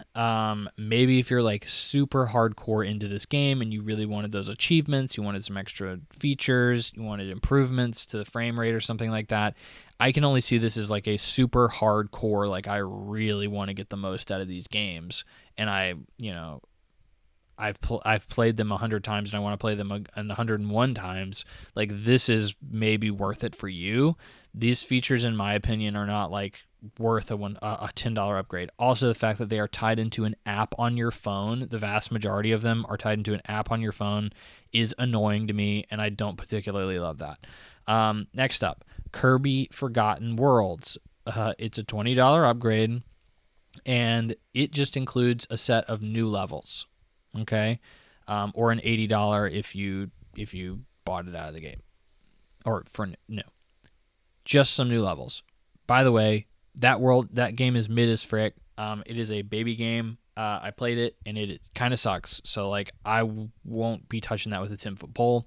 And then the next two are two that are not even out yet. So they're Pokemon Zeta A and Metroid Prime 4. You can, I guess, for an extra $10, because these games will likely be $70 if I had to guess. Pokemon Zeta A, all you're getting is 4K and 60 FPS, and then HDR support too. So I think this game is going to run like garbage anyway. It's 4K 60 is not going to save it. Every Pokemon game recently has been horrific. This game looks no different. At least in terms of performance. I'd say in other ways as well, but at least in terms of performance, these games have all been really, really bad. So I don't think that this is going to save it at all. I wouldn't bother paying the extra $10 here to get that. Metroid Prime 4, you get the exact same thing. So 4K 60 FPS and HDR support, and the added benefit of mouse controls as well, which I've heard are fairly nice and seamless. So you can shoot stuff using mouse controls because it's a first-person shooter. Whew. Okay, so that's everything. Did you follow all that? That's a lot, right? It's a lot, and it's very difficult to follow. It's very difficult to keep track of. There's a lot of caveats, a lot of asterisks, a lot of ifs, ands, ors, or buts, and I think a lot of this entire Switch 2 rollout has been that, and it's really frustrating. Really frustrating as a guy I'm literally doing a freaking podcast on this right now, okay? This is this is something I clearly follow very, very intricately, very deeply, and I still don't feel like I have a full grasp on everything that goes into this console and understanding it. How the frick are you supposed to do it if you're a normal human being? Like that doesn't you won't like you can't. Overall, like what did I think about this reveal? What do I think about the Switch 2? Okay. Most people seem to be pretty positive on it, which is funny because I think this presentation was really quite mid. Like Jeff Keighley put out a poll, as he normally does for these conferences or these directs, and he's like, "Well, what would you rate it on a scale of 1 to or an A to F, kind of scale?" And the vast majority of responses were A, and I don't see that here at all. Like, what do I see here that really blew me away? You have, of course, like your Donkey Kong Bonanza. You have your Mario Kart World. Like, these are the two things here that made me go like, okay, cool. Like, I think that's, totally worth picking up this console for. I'll definitely be buying it day one just for those two games and because I like most Nintendo games, so obviously. But then you have, like these games like Kirby Air Riders, one of your big reveals. Like, I guess that's cool. Nintendo Switch 2 Welcome Tour. That's one of your big reveals. It seemed to piss more people off than it made them happy. Drag and Drive, which is this utterly forgettable, not even fun looking game that is somehow a first party Nintendo game that they're charging for, like probably full price for. Like, okay. Nintendo Switch GameCube games, like that's cool. I have to pay for expansion pack, which I've never done before because I've never seen the value in it. And it's like I get 3 games that not all of which I even want to play, and like I got to pay extra for it, and I have to wait for more games at an undisclosed time to come. Why wouldn't I just freaking emulate that? Like, I don't know why you wouldn't just emulate that. Like, I just want to play. Like, if you're just like, I just want to play Luigi's Mansion, it's like, okay, well, just freaking emulate it. Like, don't wait and then pay $60 for a year-round subscription to then play Luigi's Mansion. Just go freaking emulate it. Like, it's Nintendo's fault they do not give you the ability to freaking play that game in the first place. This 20-year-old game. So, like, just freaking go do that. Duskblood, I mean, Duskblood is another big announcement here, let's be real. It's not that big to me, but I understand why other people are excited about it. And then you have all this third-party nonsense that I think is just like a waste of time, to be quite honest, and it's half of the direct. No thank you. Like, that just seemed like a lot bit too bloated for me. Then you have all this pricing garbage. Obviously, games being different prices, which now makes it even harder to keep up with what games cost. These upgrades, which are either not worth it at all, or for games that I've played before and aren't worth the upgrade, or, like that just seems a little like confusing, complicated. The hardware itself, they didn't tell us freaking anything that I really give a frick about with the hardware. The things that I did see in the hardware, I like either was pretty meh on, or like I was like, this isn't even good. Like the hard drive, the C button voice chat is obviously just completely stupid. I think everything around that is like kind of poor and like not good. I think this is, I mean, like when I'm going through it and looking at this, yeah, there's a couple things here that look really awesome. Like I said, Mario Kart World and Donkey Kong Bonanza. But like everything else here is like, there's a caveat to it. There's an asterisk. There's something that sounds good, but then it's not good at all when you look further into it. Or there's something that makes it a lot worse than it probably could have been. Like, I can't imagine. I can't see the A. I can't see the A here. This is easily like a C tier direct, in my opinion.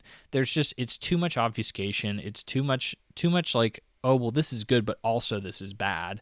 And there's not enough stuff that makes me say, like, this is going to be amazing. I'm really buying this on the assumption that I know that Nintendo makes some of the best games ever. Like, they are the best developer. Let's be freaking real. They're the most talented developer in the entire gaming industry. They make some of the most polished and most fun games that have ever been made and will continue to do so, and I trust them to do so. And that's why I'm buying this console. Like, that's all the reason I need to buy this console. I think Nintendo's even gotten very good at, like, their release cadence. Like, there's honestly, like, every quarter they have some game that's interesting or fun coming out, and, like, that's something not every publisher can say. In fact, no other publisher can say. So, like, I trust Nintendo will make this console worth my while, and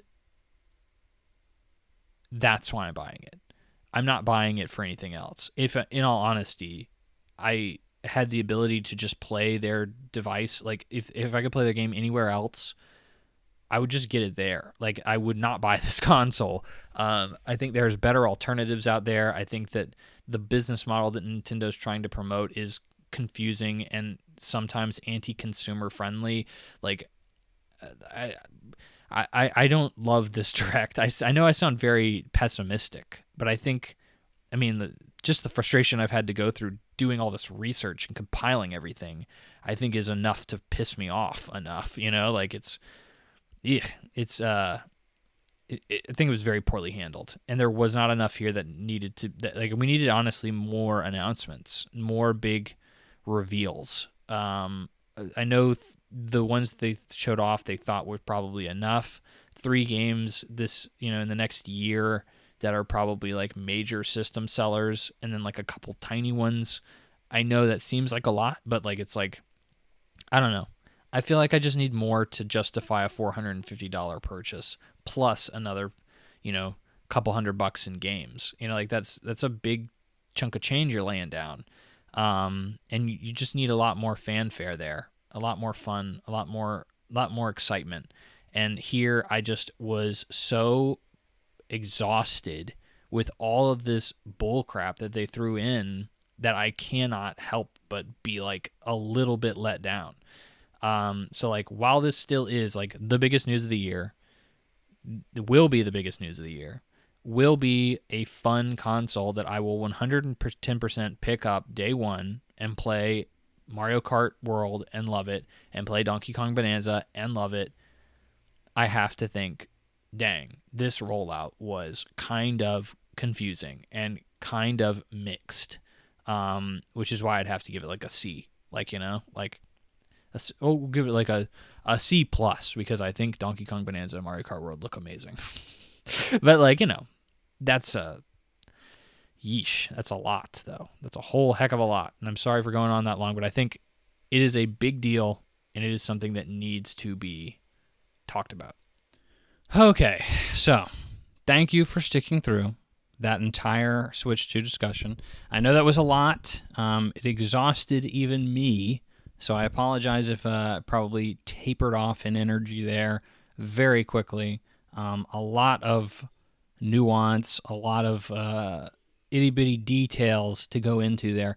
Honestly, probably a whole lot more you could say on it, and I've already been going for 2 hours. So, like, I still have impressions. I didn't expect to be going for 2 hours on that. And, you could still give opinions on all sorts of stuff with it. Really should have just been a Switch 2 episode, and I could have saved these impressions for another episode, just in case. But I'm a man of my word. I will give the audience what I have promised. And what I have promised is 2 impressions this evening of Suicide Squad and Silent Hill 2 Remake, both games with very interesting conversations surrounding them that I think are going to be fun impressions. And we're going to start off with Suicide Squad, the more recent, well, in terms of how I played them. I guess technically, I'm thinking of the original Silent Hill as being way long time ago, but yeah. Suicide Squad, Kill the Justice League, the live service game that failed tremendously. made by Rocksteady, who you may know as the developers of Batman Arkham, the Arkham series, so Arkham Asylum and Arkham City and Arkham Knight. Those games are all classics. They're all fantastic. Honestly, some of my favorite games ever made. And I think you'll find a lot of people kind of complimenting that sentiment as well. This is something that Warner Brothers, who I have said many times is like one of the worst publishers in the industry. We've reported a couple times on how horrible their financials have been and how all over the place they are in terms of what they're doing with all of their studios and their publishing efforts. It just doesn't look very good over there. And this was one of the dominoes that kind of set that in motion, was this game coming out and not performing very well at all. So this was clearly a big push from people above Rocksteady to turn the Arkham series, or this developer Rocksteady, into a live service game, which is chasing the what do you call the expression? Not chasing the rainbow, but chasing the dragon, I think is what it is. They wanted a Fortnite, they wanted a Destiny. This is clearly more of a Destiny take than certainly like a Fortnite take. But they wanted that never-ending cash cow. And I think we have learned that is very, very, very difficult to do, and Suicide Squad is just another example of that. Suicide Squad Kill the Justice League was a game that I picked up for free on PlayStation Plus, so I didn't pay a dime for this guy. And I think a lot of people are probably going to be in a similar position there.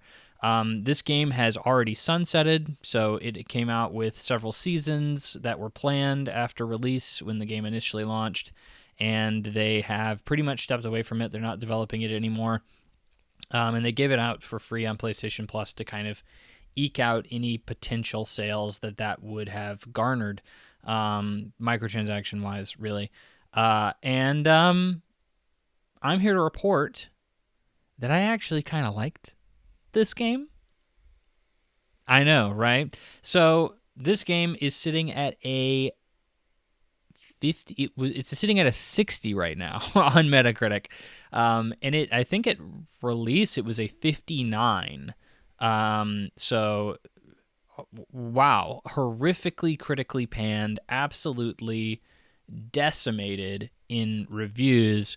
Warner Brothers eventually came out and said they lost a lot of money on this game. They were expecting it to do really well. It didn't. This is, I couldn't hear a positive word about this game after release. This was a joke. It was considered a primary example of how you should not take a primarily story, single-player driven developer and make a live service game. I think the hardcores were kind of crying from the rooftops that this game deserved its failure and was horrible and deserved to die. And I had no interest in playing it. I was told it was a live service game, and it is a live service game, certainly.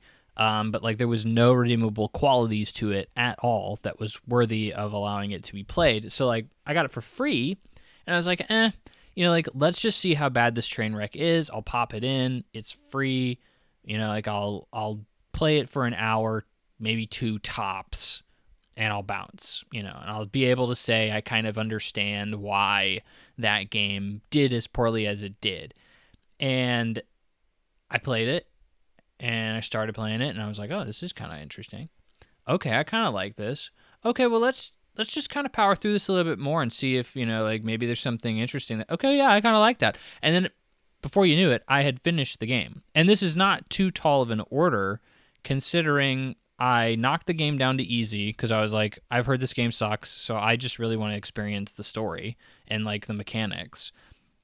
And when you play it now, because it was a live service game, or is a live service game, and it's done, you can go, and as soon as you start up the game and get into your base, you can be given some of the best gear in the game for free just for doing nothing. There's like a terminal you can go to in your base and it gives you like in-game rewards. And like basically as a thank you for people who supported the game, they just gave you some of the best gear. But like they didn't differentiate from people who had played the game or not. So like everybody gets this gear. So like I had the highest end gear in the game and was playing the game on easy from like hour 1 or 2. Like I was very overpowered and was able to blitz through this game. And like, I mean, that's all I really cared about. Like I just cared about getting through it, and I just cared about seeing the story and the characters and like some of the scenarios that you're kind of dealing with. And I didn't want to have to deal with the looter shooter grind, which that's, by the way, what this game is. I suppose I haven't mentioned that yet. It is a looter shooter game, third person looter shooter game, where you play as Harley Quinn, King Shark, Deadshot, Captain Boomerang, and you are tasked with killing the Justice League. Brainiac has taken over all of the Justice League except for Wonder Woman, and the only way to stop them is to kill them all. And so you are playing as this kind of ragtag group of villains who is now attempting to destroy or kill some of the most powerful beings in the universe. And just the setup of that is really, honestly, kind of well done. I think that the combat is even pretty fun and snappy, at least for the time that I played it. I think the characters are all memorable. I think the story is fun. I think the writing is good. I even think not all certainly, but some of the boss fights are even interesting. And like, that's kind of what you're playing a lot of this for. I'll go through all the stuff that I liked first, because there's honestly a good bit of it. Combat is fast and frantic. It really emphasizes twitchy, running all over the place and gunning all over the place. That always felt pretty snappy and satisfying. There's definitely issues with this, but overall, I saw the potential of Rocksteady, who's been very good at making combat engines, doing very good stuff here. I'd say traversal is like the standout mechanic of this game. Like, no doubt. Every character, each one that I listed earlier, has a individual and specific and unique movement style. Every single one of them is super fun. I loved getting around. Like King Shark is like Hulk ultimate destruction movement. Captain Boomerang is like he throws his boomerang and he teleports to it, which is very fun and satisfying. Deadshot is just a jetpack, which like who doesn't love a good jetpack? And then Harley Quinn is like a grappling hook, which is, I mean, obviously, who doesn't love a good grappling hook? So, like, all of these are pretty satisfying and fun. It's a 4-player co-op game, so, like, everybody is dealing with a different hero and running around in, cool, interesting ways. I loved getting around the city. It was, honestly, my highlight of the game. All the characters, every single one of them, really, I thought were well done, and, like, I enjoyed them. I thought they were genuinely funny.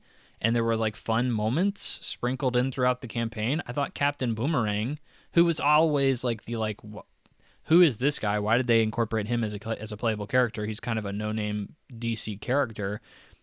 He's easily the standout character to me. I thought he was hilarious, and like I started playing as King Shark because I thought his guns were more up my alley in terms of my playstyle, and I eventually just switched to Captain Boomerang because I wanted the ability to hear more of his dialogue. I thought he was hilarious.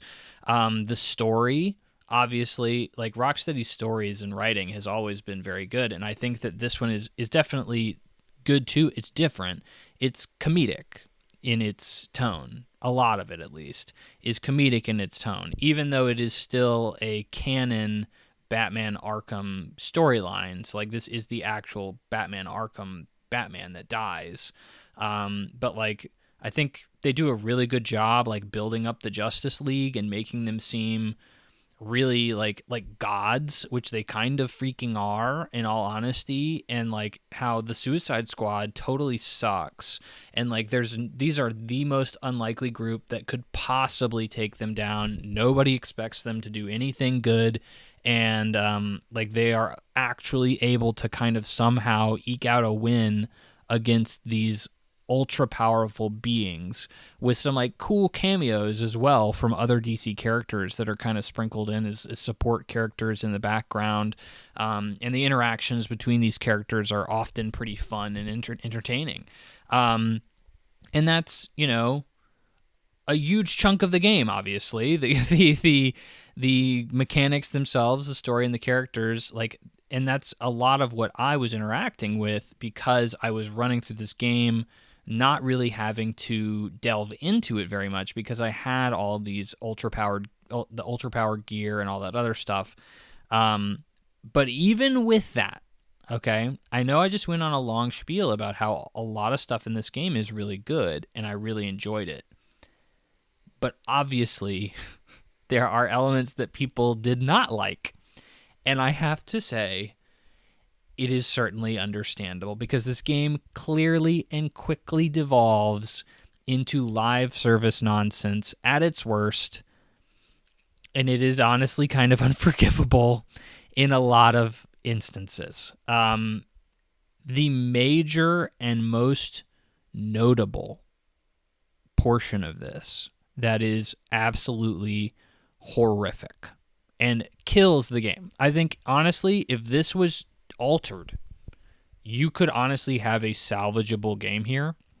This is not the case. Is the mission design. The mission design in this game is some of the most unfun, repetitive mission design I've ever seen in a modern video game. Like, this is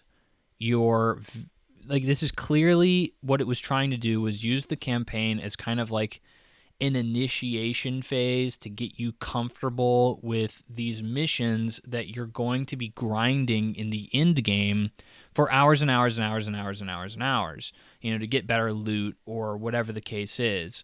I've never really engaged with a lot of games or live services in games, so like I can't say exactly how that works for most of them, or even for a good one, but like, in this case, I kind of saw what was happening, and I kind of understand enough to know that's what they were trying to do.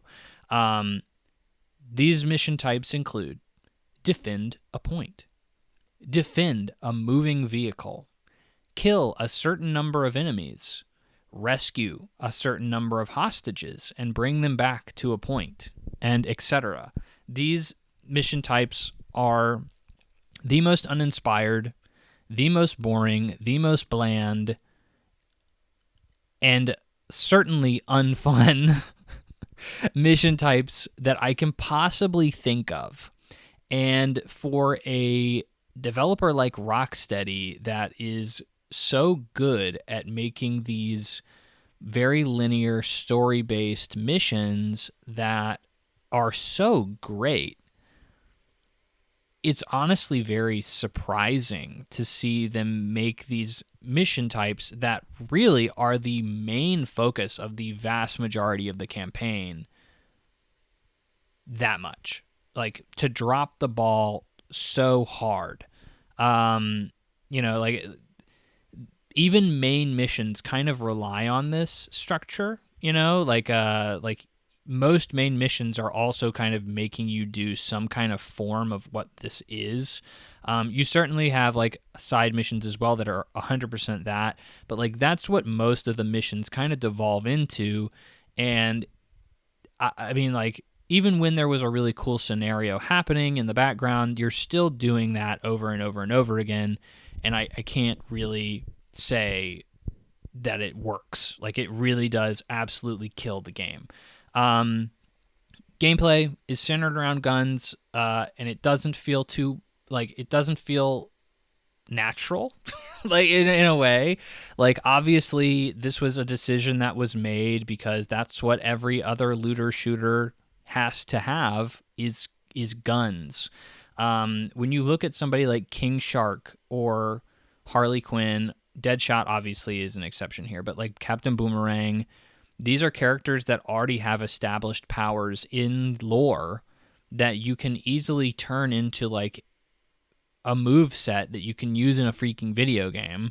Like Batman, specific. Like if you gave Batman a gun, it would be freaking weird. If you gave Superman a gun, it would be freaking weird. If you gave these characters guns, the vast majority of them, it is kind of weird. And given that Rocksteady has been so good at transitioning Batman to a video game style and never obviously giving him a gun, it's weird to see all of these characters kind of with guns. Some people complain about that. I think this is a minor hiccup in the game, to be quite honest. But like it is part of what, kind of leads to this whole of like, well, now it's just really a looter shooter, more so than anything else. Every time you complete a mission in the story, you're reminded that yes, this is a live service game, because it's like, well, why don't you do some daily tasks? Why don't you go do a timed event? Why don't you, sometimes the game will even stop progression in the story. You cannot progress the story until you go and grind for missions that are supposed to give you better gear. And like that was something I heard all the time. And like I of course had the best gear in the game, never having played the game. And like I was like, I know I don't need to grind for gear. I have the best gear in the game. And like the game would still stop and pause and tell me, hey, you really need to go grind for gear. You really need to upgrade your support characters because they're going to be able to get you better gear. Like, this is something you need to do. Why don't you go grind for several types of, like, premium resources? Like, you need premium resources in order to go upgrade your gear. So why don't you go do grind enemies in the world so you can get some of this premium currency? Like, this is, like, the normal stuff you see in freaking horrific live service games, and it's here. The game's ending is, if you love the story, and I did really enjoy the story, at least the vast majority of it, like it is intentionally stunted because, of course, you gotta have an opening for the end game. You can't have like an actual bow on this story. So like, not only is it like you beat the final boss and it's like, okay, cool, you like that's a little anticlimactic, but you also have to go and do that 12 more times. And I'm not even kidding. Like the game is like, oh yeah, well the end game is getting like grinding to be able to beat the same boss 12 more times, which is not the exact same boss, but it's the same named boss 12 more freaking times. And I'm like, okay, that is not very enticing to me at all. Like, talk about repetitive like content farming. Like, you're literally just making me do the same thing over and over and over and over again. Fortunately, it's only a 10-hour campaign. And so like these missions don't take that long, especially when you're playing on easy and you have this overpowered gear like me. So like it only took me like 5-10 minutes tops to do like half of these missions.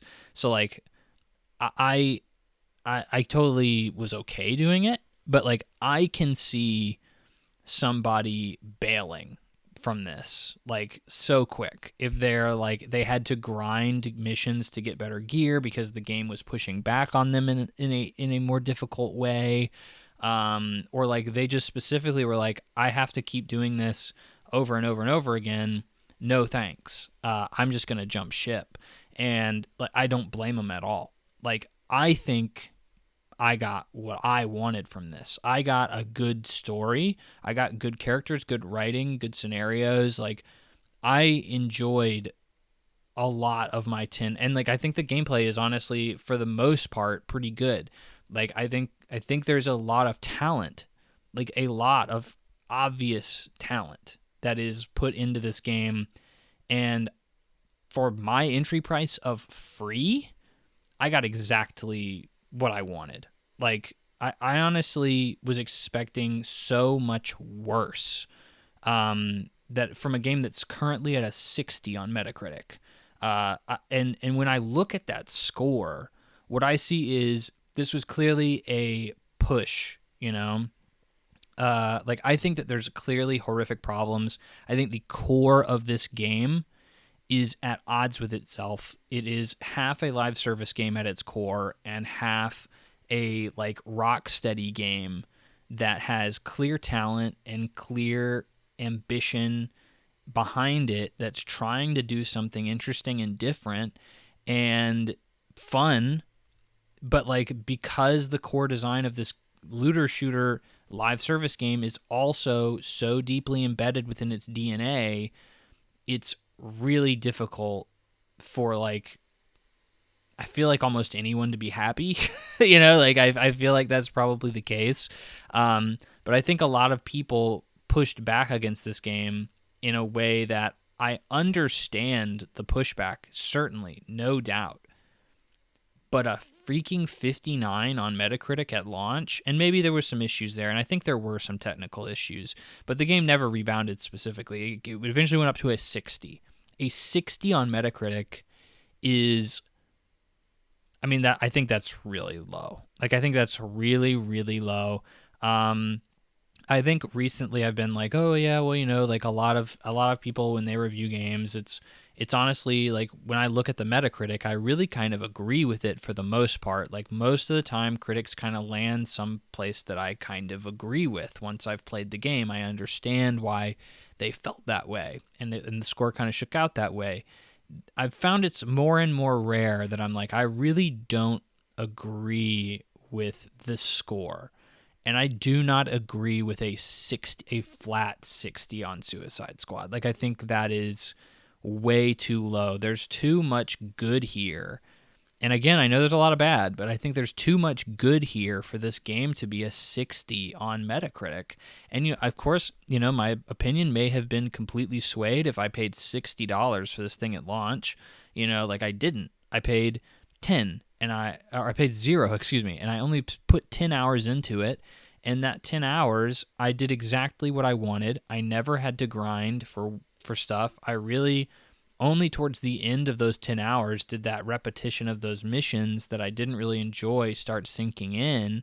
There was enough for me to kind of experiment with and jump around with in play styles and abilities within the 10 hours, because I played as multiple characters, that like I was really never unsatisfied. I was pretty happy for my majority of my playthrough.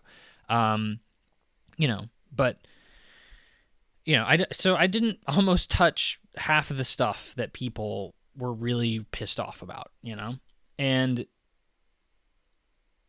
it's possible that it is a 60 in those people's eyes, but I think the vast majority of people, no. I think when you're averaging it out for everybody, I think it's a shame. I think it's a shame that this game performed as well as it did. I think it's a shame that Warner Brothers got its hooks into this game and made it what it is, because I think what it is something that executives dictated, not a developer. And I think that this game did a lot of damage that will be irreversible and really tragic. Specifically, you have, like Warner Brothers as a studio, as a publisher in general, that is like going to take a massive hit for this. And admittedly, they said they lost way more money on multiverses than they did this game. I think this game did better than people like to say. But like multiverses, it was apparently their really big money pit, where they just burned a lot of cash. Suicide Squad underperformed, but I don't think anywhere near as bad as Multiverses did. But I think that in the process of making this game for, I think, 7 or 8 years, this game has been in development for a really long time at Rocksteady.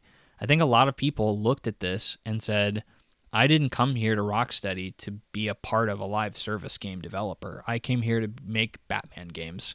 And I think a lot of them probably are gone.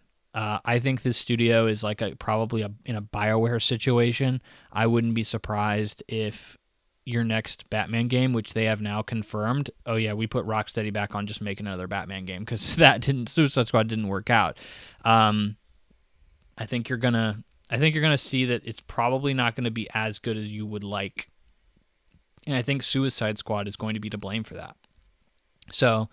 At the end of the day, I still think, certainly very mixed in terms of my, final opinion on the game, certainly. But I think that the narrative behind this game is it is an absolute dumpster fire in every way, and I cannot in good faith agree with that after playing it. Like, there is enough here that for free you should certainly at least give it a shot, see what you think, and you may bounce off of it.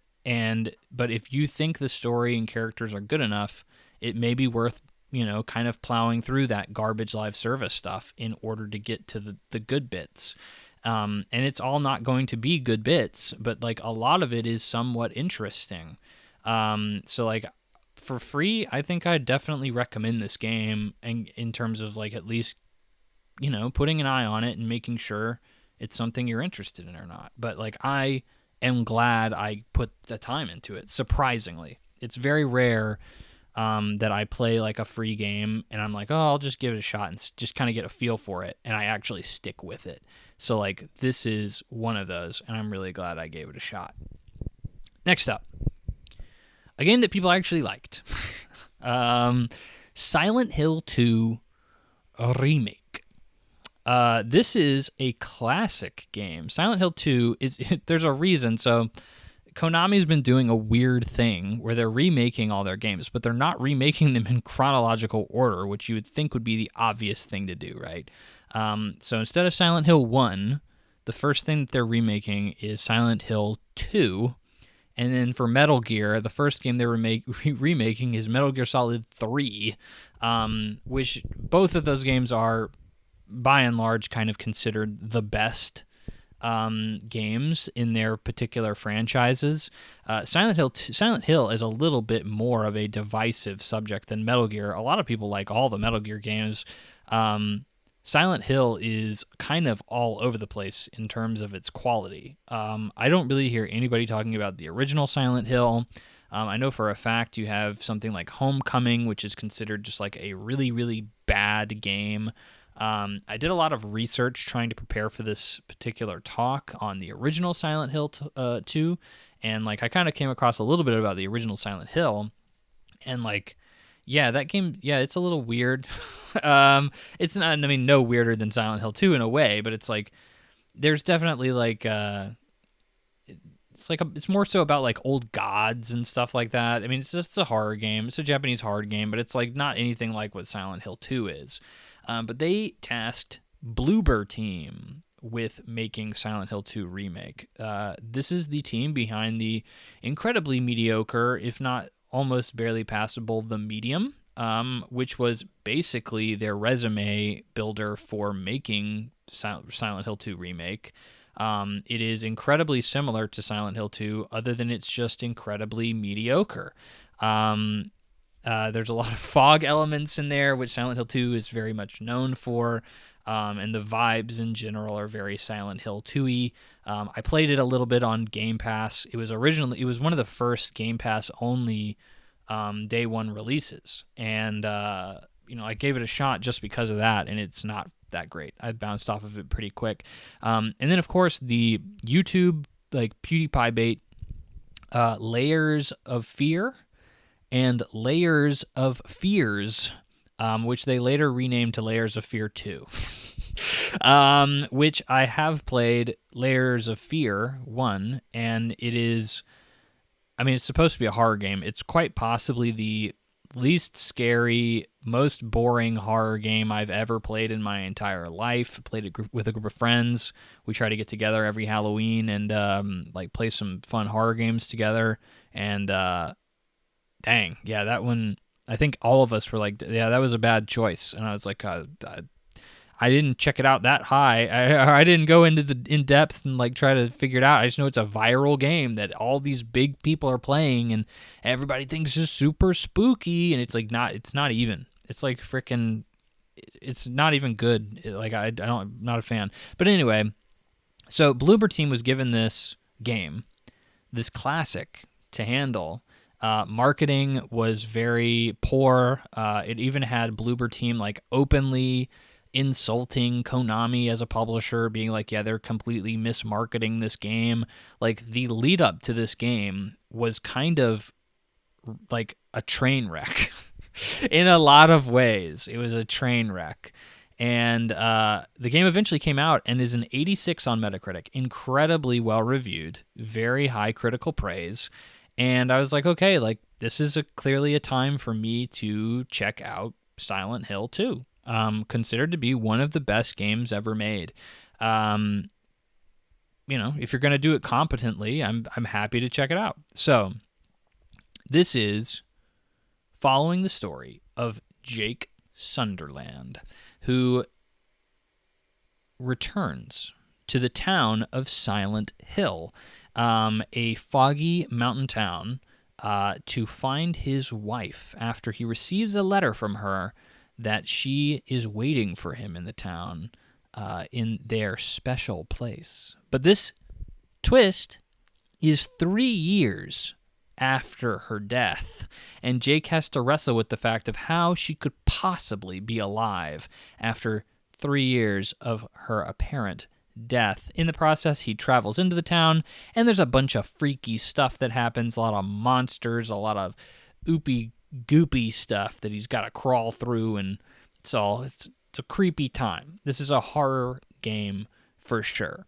Everything has been overhauled here. I'm talking graphics, to gameplay, to extra content that's been added in segments, to acting has been completely overhauled. The acting in the first game is known to be pretty hammy, and various levels of success throughout each one of those. I'm going to get into a few of them that I think don't turn out. Obviously, some better than others, some not so much.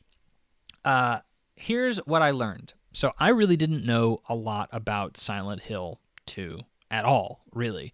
I've never seen much gameplay for it. I have heard it has a really messed up story, bro. It's really messed up. It's always one of those stories that people kind of spoil when they talk about it. I'm debating how I want to address that. I'm going to do my best not to. But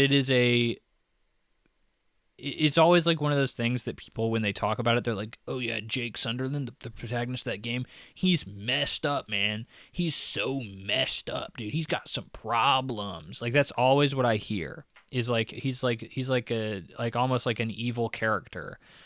Which, like, I will not go that far, for sure. I'll talk about that in a bit. But, like, yeah, I'd certainly consider that to be, like, borderline spoiler territory, because Jake is kind of considered what you would think as, like, the only sane individual in, like, Silent Hill for the most part. Like, he comes off as pretty, like, a normal dude.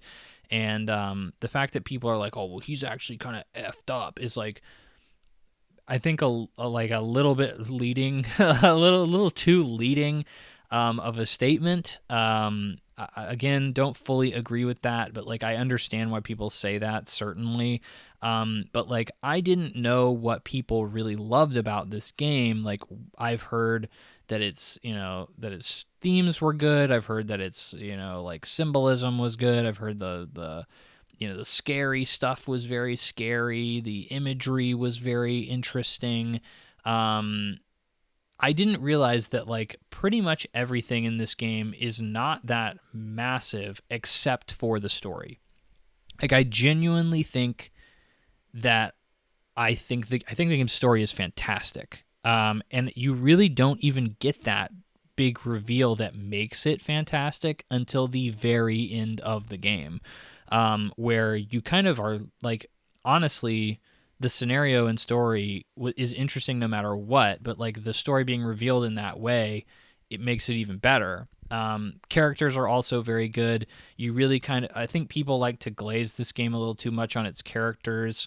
They all like to say that they're like these massively awesome representations of, the perfect symbolism and stuff like that.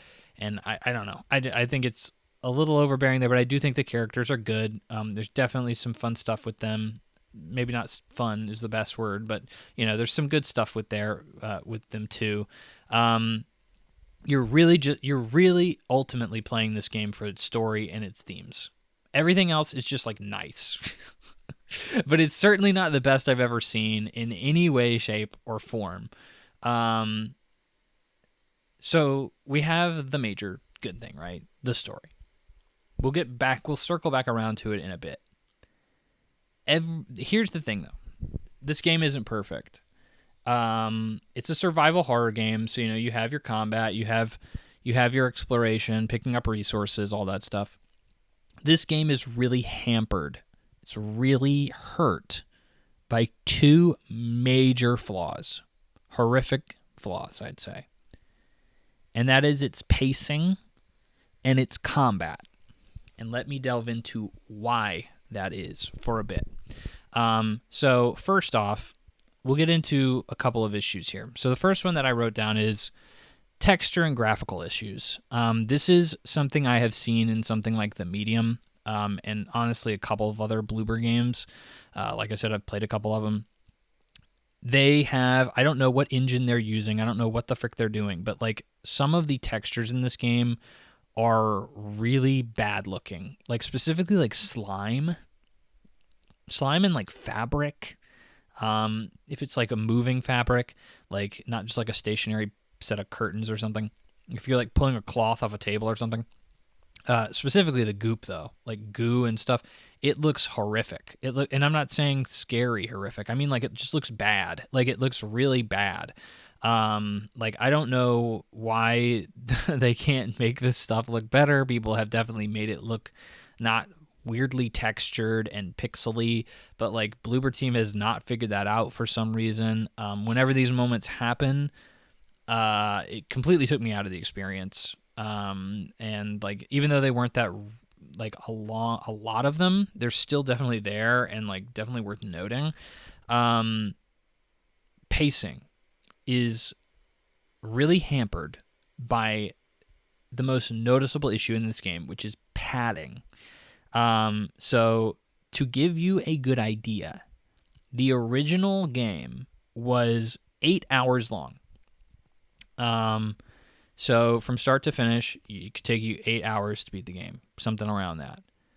The remake, it clocked in at nearly double that for me. So it took me, I think, 16 hours to beat the game.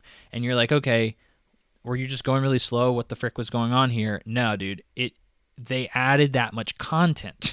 Like they added another 8 hours of content. And I think the obvious reasoning behind this is probably somebody was like, probably at Konami, was like, okay, we really can't charge $60 or $70 for an 8-hour game. Like that's just not going to fly in today's world. Like you really need to give the player more to chew on than that. And so they made the game frickin' 15, 20 hours long.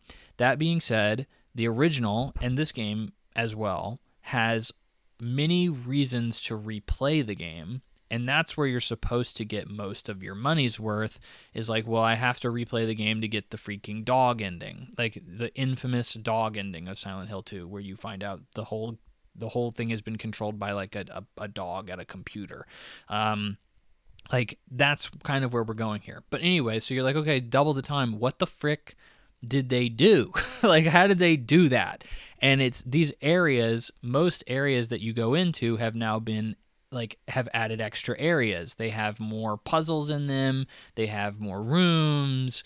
They have completely new segments. But what this does is when the game is you're really there for its story.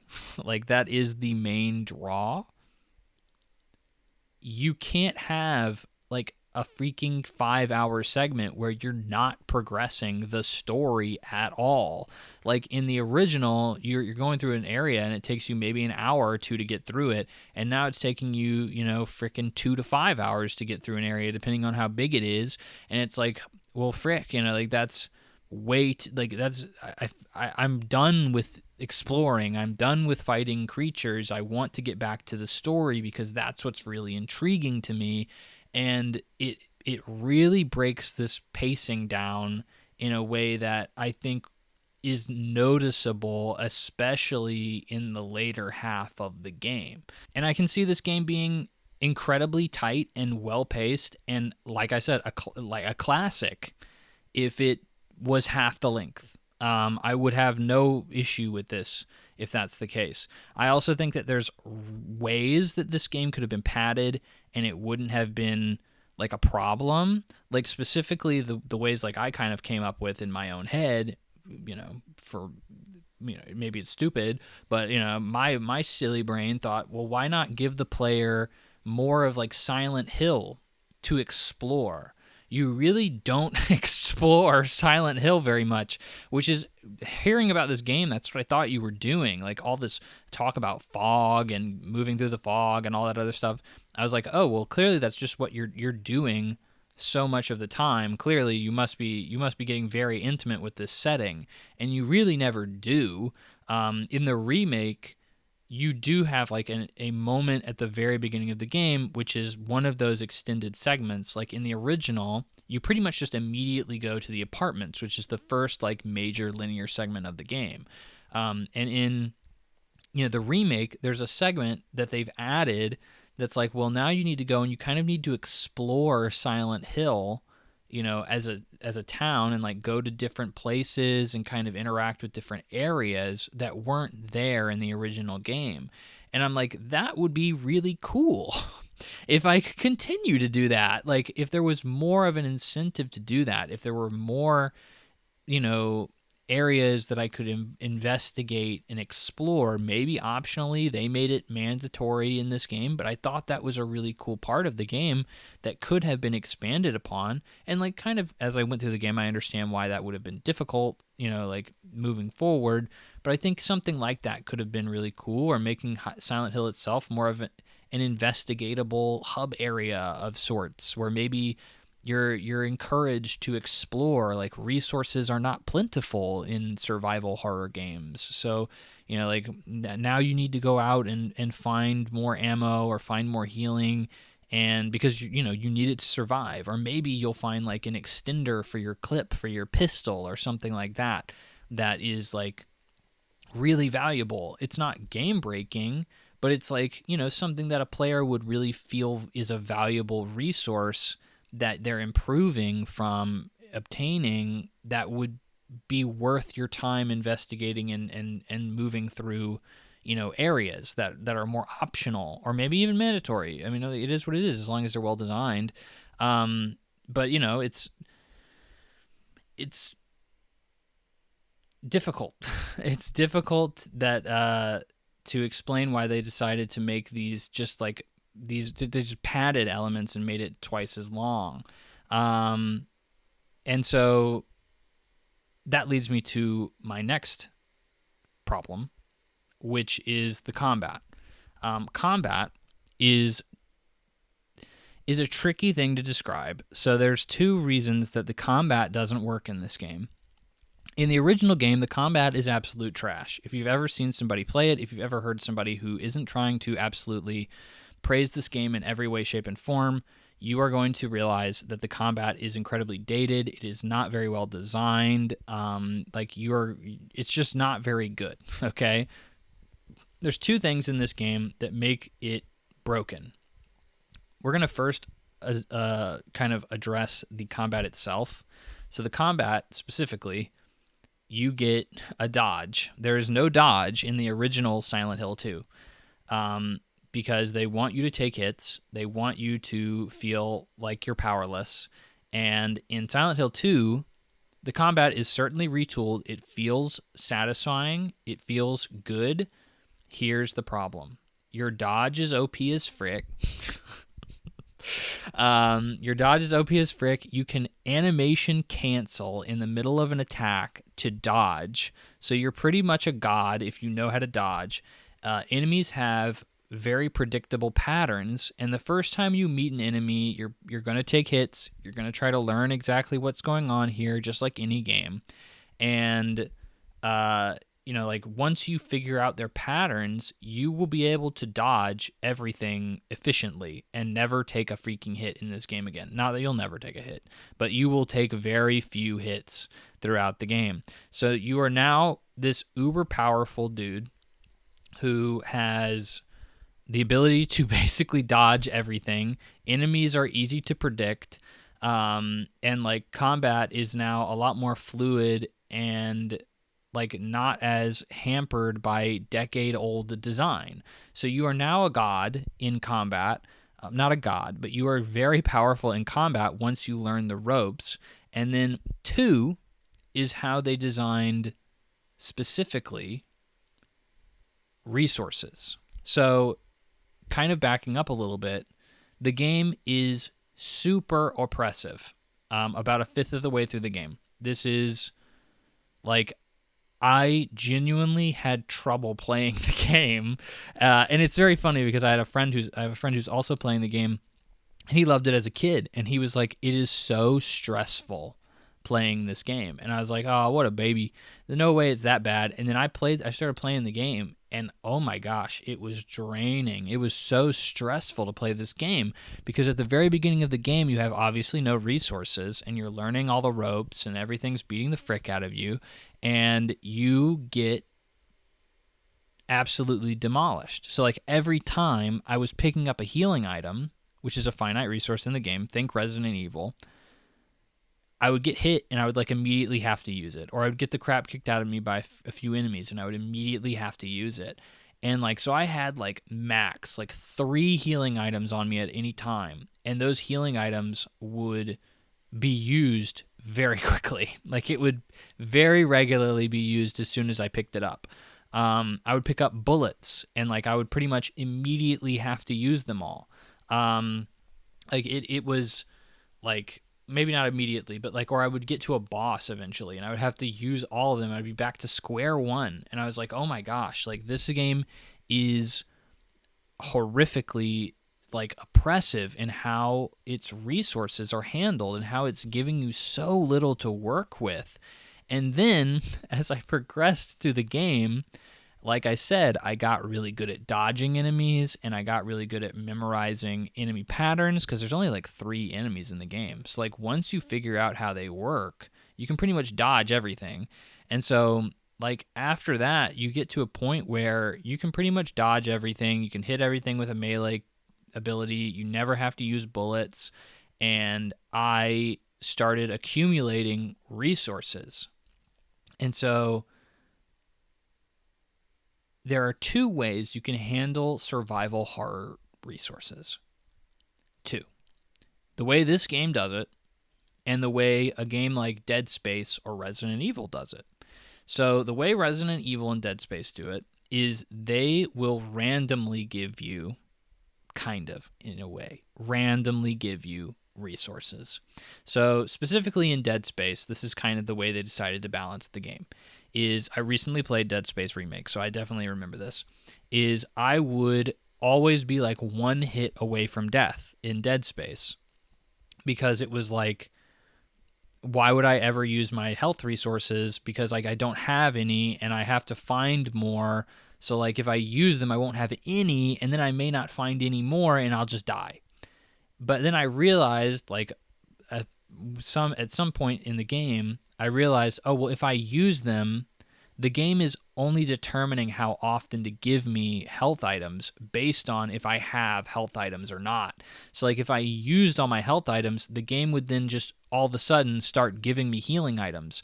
But if I had like 2 or 3 healing items in my inventory, but I wasn't healing myself, like it would be like, well, you still have 2 or 3 healing items in your inventory. Like you don't need us to spawn anymore. Like you can use those whenever you want. But like, you know, that of course just, I didn't know that's how the game was thinking in the background. So like I would just hoard them and just try to get through every encounter with 1 hit. But like, anyways, that's how they decide to do it, is they give the player what seems to be a quote unquote like random amount of like resources depending on exactly what the player needs. And so that kind of balances it out. So the player kind of always has what they need in order to succeed. And the game kind of calibrates like, well, you know, like maybe we need to up the tension a little bit. Don't give them as much ammo, you know, don't give as many healing items, stuff like that. That's normally how these games work. It's what these games that are considered the best in the biz do. That's how they do it. That's not how Silent Hill 2 handles it. Silent Hill 2 has a finite number of resources in the game. Like every time you play the game, the resources will be the same amount in the exact same places every single time. If you go into a room and you open a drawer, that drawer will always, no matter who you are, when you're playing the game, what is in your inventory, it will always have that exact same thing there, no matter what. So a guy like me, I scavenge the frick out of these games. I look in every nook and cranny. I am like, I need these resources. I cannot miss any. So like, I am always paranoid. I search everything. I always do that. And like, I'm normally pretty well rewarded for it. The first like fifth of this game, I was doing that, and I was very much like so strapped for resources that it was honestly like super stressful to a point it was almost like not fun playing the game.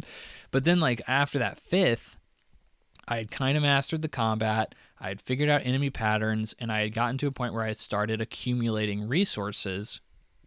Like there weren't these huge enemy sink holes in terms of resources or bosses anymore for a good period in the game. And at that point, I had like 20 to 30 health items in my inventory at any one time, dozens of bullets for every gun, and I mean that, every gun. Like my shotgun, I had like by the end of the game, I had 60 plus shotgun rounds for my freaking gun.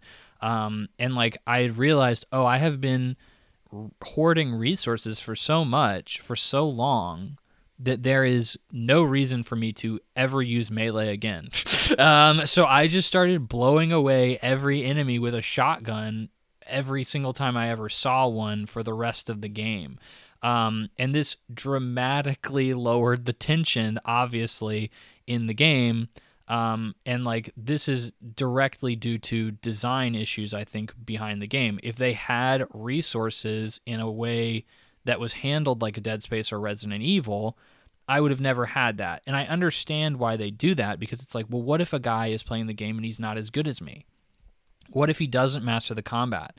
What if he doesn't explore every nook and cranny? What if that player is so scared they don't want to go in that extra door and, look for a health item, like, which admittedly you may not even get because the game has a definitive amount and placement of health items anyway.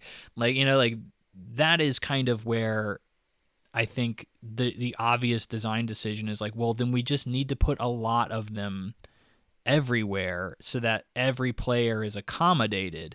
But a player like me, who's actually decent at these games and does explore and does find everything that's available in terms of resources, by the end of the game, or like I said, maybe like 2/5 of the way through the game, I am a god. Like nothing can affect me.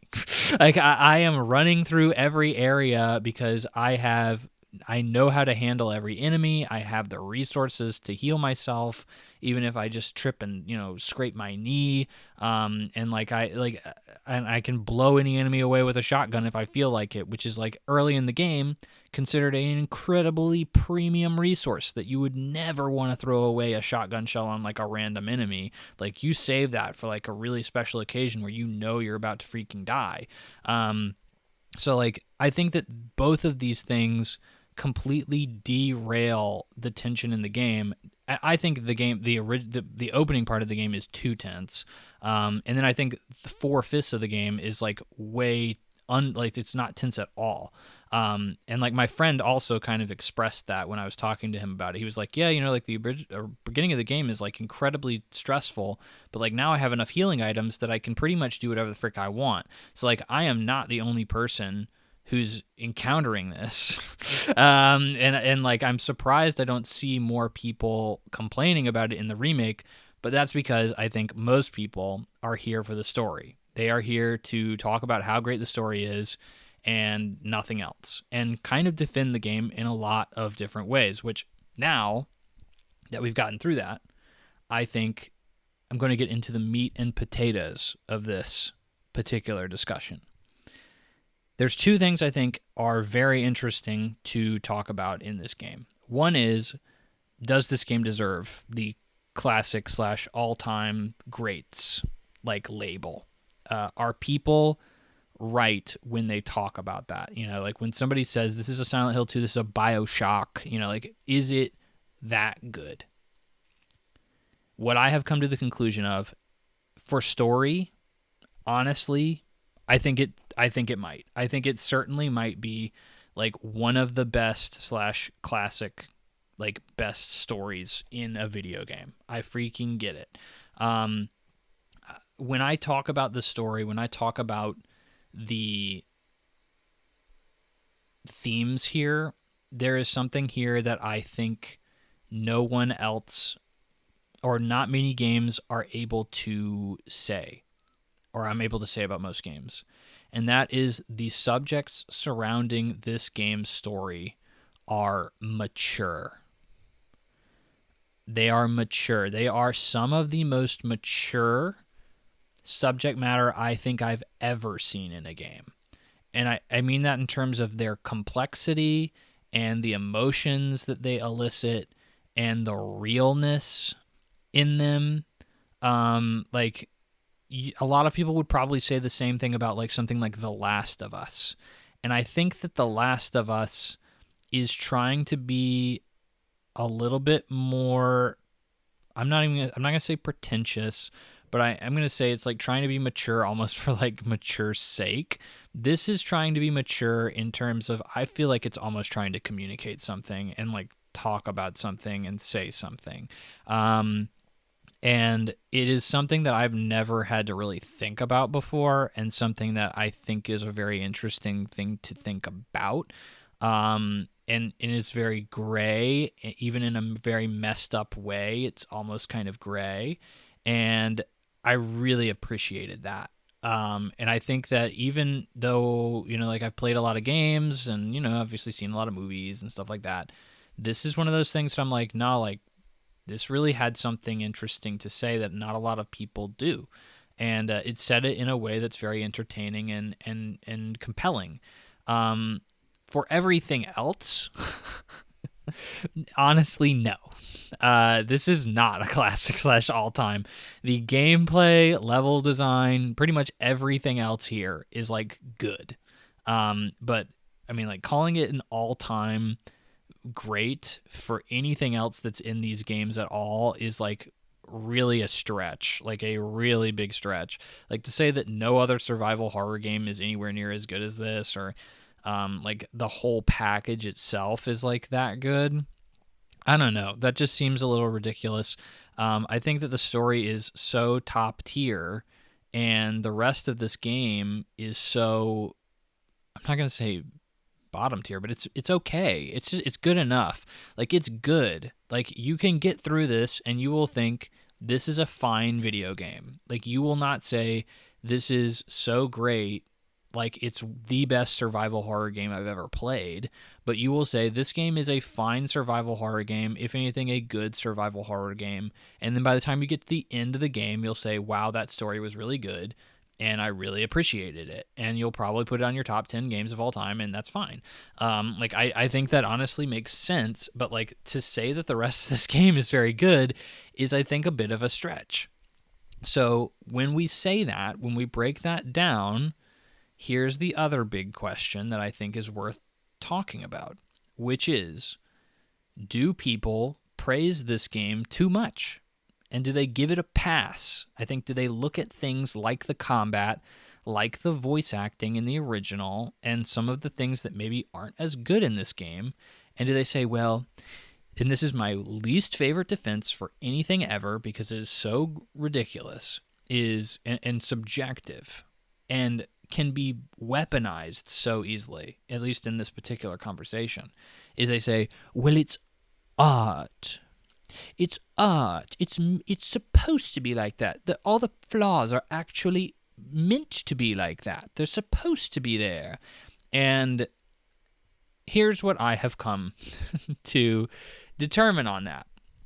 I think people in this game, or in the game industry, are looking to uphold something, anything, and say, look, our medium, our games are just as cool as your Schindler's List. Like, they are just as cool as your Titanic and all that other stuff. Like, we are willing, or we are capable of producing art that elicits an emotional response and does a really good job at it, and does it in a way that, like, maybe movies could or movies can't, regardless. Like, we want to be respected and held up as a mature and respectable medium that is, and like the way to do that is to say video games are art. And I think that video games are art. But I think this game, especially back in the PS2 era, there is nothing you could really point to like this, like that had such a mature story. I mean, most games at the time were freaking like Mario and Zelda, you know, like they were freaking just for fun. You know, they weren't trying to communicate a really deep and interesting story in any way and have themes and, you know, symbolism, you know, tied into it deeply. Like, that was not really what they were trying to do and accomplish for the most part. They were just trying to make a fun game. So I think when this game came out, people were like, finally, we have this thing that we can hold up and say this is the really artsy fartsy thing that we can say is like what makes us look like we're with the cool kids. You know, we have our Spielberg, you know, whatever the frick, which is not very comparable because the director for this game, I don't think people are like think he's like the best guy of all time or anything, but like, you know, people still definitely respect his work. But I would say that even modernly, we don't have too many examples of this. Like, this is one of those things that I think is fine, yeah, or that is not fine. It's very, very good, and like we still don't have many games that really do that. But I mean, like, I think when you look at how people talk about this game, people clearly overanalyze it. They clearly make excuses for the game in ways that the game obviously doesn't need. Like, the voice acting is one that I saw a lot of people, like, the voice acting for the original game, it's not good. It's very bad. There's a reason it's been redone multiple times.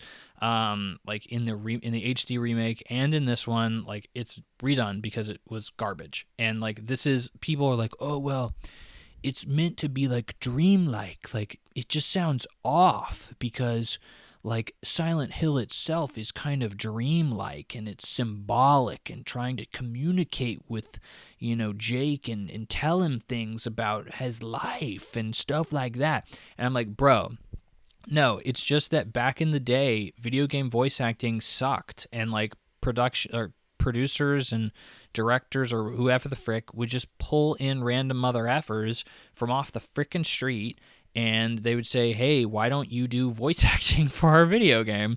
You know, like specifically, we know of many examples like this. Specifically, the most common and famous one is Resident Evil.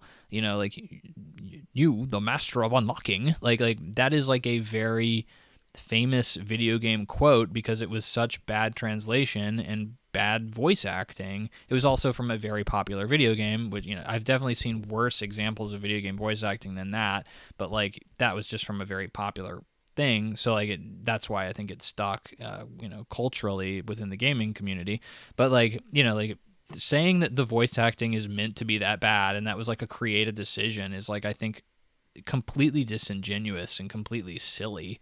Like the combat, which is like not good. Like, you can watch any gameplay of it on the internet of the original. The combat was like not good at all, and you will definitely hear people be like, well, it's supposed to be like that because like Jake is supposed to be like defenseless in his survival horror, man. It's supposed to be scary.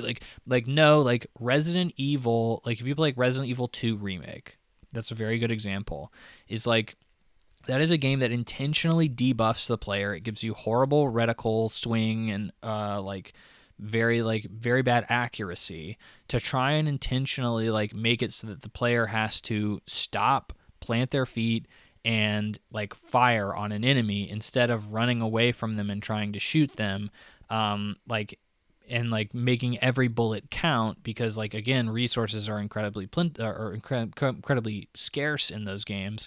So like, those are obvious intentional design choices to make you less powerful as a player and therefore something scarier. This is clearly not that. This is clearly, like, if you look at any gameplay of it, it's like, no, this is just an archaic video game that people just did not put that much effort into the combat And like, yeah, it's not supposed to be great, but like it certainly could have been much better. You know, like, and I'm still saying like the combat in this game is not great. But or it's, I mean, it's fine. It's fine combat in this game, but like for a survival horror game, I think it's bad. You know, like it or could have been tuned better, or could have been, you know, like rethought a little bit more. So you know, I think, you know, this is the same thing, you know, that you can see people doing with the symbolism in this game and the characters and the theming. Like, I think people really delve into this game and think about things a little too closely. The director of the game actually came out and said, and like had interviews about stuff, and he actually pretty much corroborated a lot of what people were saying. He was like, yeah, I was really going for a lot of that. Like I wanted, like for instance, like a lot of the monster designs in this game are kind of designed after like things that are haunting Jake psychologically. And he was like, oh yeah, that's honestly what I was going for. Like the intent of these designs was supposed to be like X, Y, or Z based on, you know, the trauma that Jake has endured throughout his life. And like that's pretty cool. But then he's also had interviews where people were like, well, yeah, this is like a thing that is definitely this. And he's like, no, like that's just because it's a video game, bro. That's just because it's a freaking video game. So like, you know, it's very 50-50 on that. It's not like it's. I think this game is, at the end of the day, like people are so desperate to say it's a piece of art that they give it a pass on things that could clearly have been better. Silent Hill 2 Remake is still a really good game because it still tells you that core story. It still gives you a good, maybe not great, but a good survival horror game that is fun to play, fun to explore, and again, could have been better in terms of the things that I addressed earlier, but like it's still a good time. And like I really wasn't like, this game is amazing until I got to the very end and I saw the ending. Like when credits rolled, I went from thinking this game is good to this game is great. And you know, like it's a bigger commitment now that the game is 20 hours or 15 to 20 hours. And, you know, like I think that, you know, like you should still definitely power through it. And looking at what the original looks like and what it plays like, even though it's half the time, I would still say I recommend Silent Hill 2 Remake over playing the original. The original just looks a little too dated at this point, and I think when you have the option to play the remake, I really just think you should just bite the bullet and play the remake if you've never played Silent Hill 2, and I would certainly recommend it. Like I said, it's one of the better stories I've played in a very long time, even though you really don't get that payoff until the very end. It's a story that really made me frickin' think and really made me feel, and in some interesting ways that I'm not used to either in stories that make me think or feel. So like I would love to talk about it more, but like it's a really cool idea, and you really don't need even the 8 hours to delve into it. You can really tell that story in like a matter of seconds, like a matter of minutes, like the ending does. But like, you know, it just adds so much more texture to it by playing the game fully, Silent Hill 2 fully. So like an 86, I think, is honestly pretty understandable for this game. Like I said, the game is certainly not bad. It needed to be, some ideas needed to be rethought and retuned, and I think the padding is horrific. I don't think it's horrific, but there are definitely several moments within the game where I was like, okay, let's move on to the next area here. Like I'm kind of done with this area. I've been here long enough. So anyway, that's Silent Hill 2 Remake. Really glad I got to play it. Really glad I got to experience it, and I certainly would recommend it to others as well. But that is the end of our 3+ hour episode of the Plug in Play podcast. Thank you so much for sticking with me this long. a lot of Switch 2 news. I hope I did a good job of dishing that out in a at least decent way. I definitely started chugging along in terms of energy towards the end there. I hope it was listenable and entertaining, and hopefully makes it a lot easier for you to understand if you were interested in learning anything about it or talking about it. I'm definitely looking forward to it. I definitely look forward to talking about it later this year, and you can definitely look forward to hearing about it on the podcast moving forward. But, my friends, it's time for me to go. I appreciate you sticking with me this long. I appreciate you being my friend, hearing my voice, and I will hear you, or you will hear me, but I will talk to you next time on the Plug in Play podcast. Goodbye.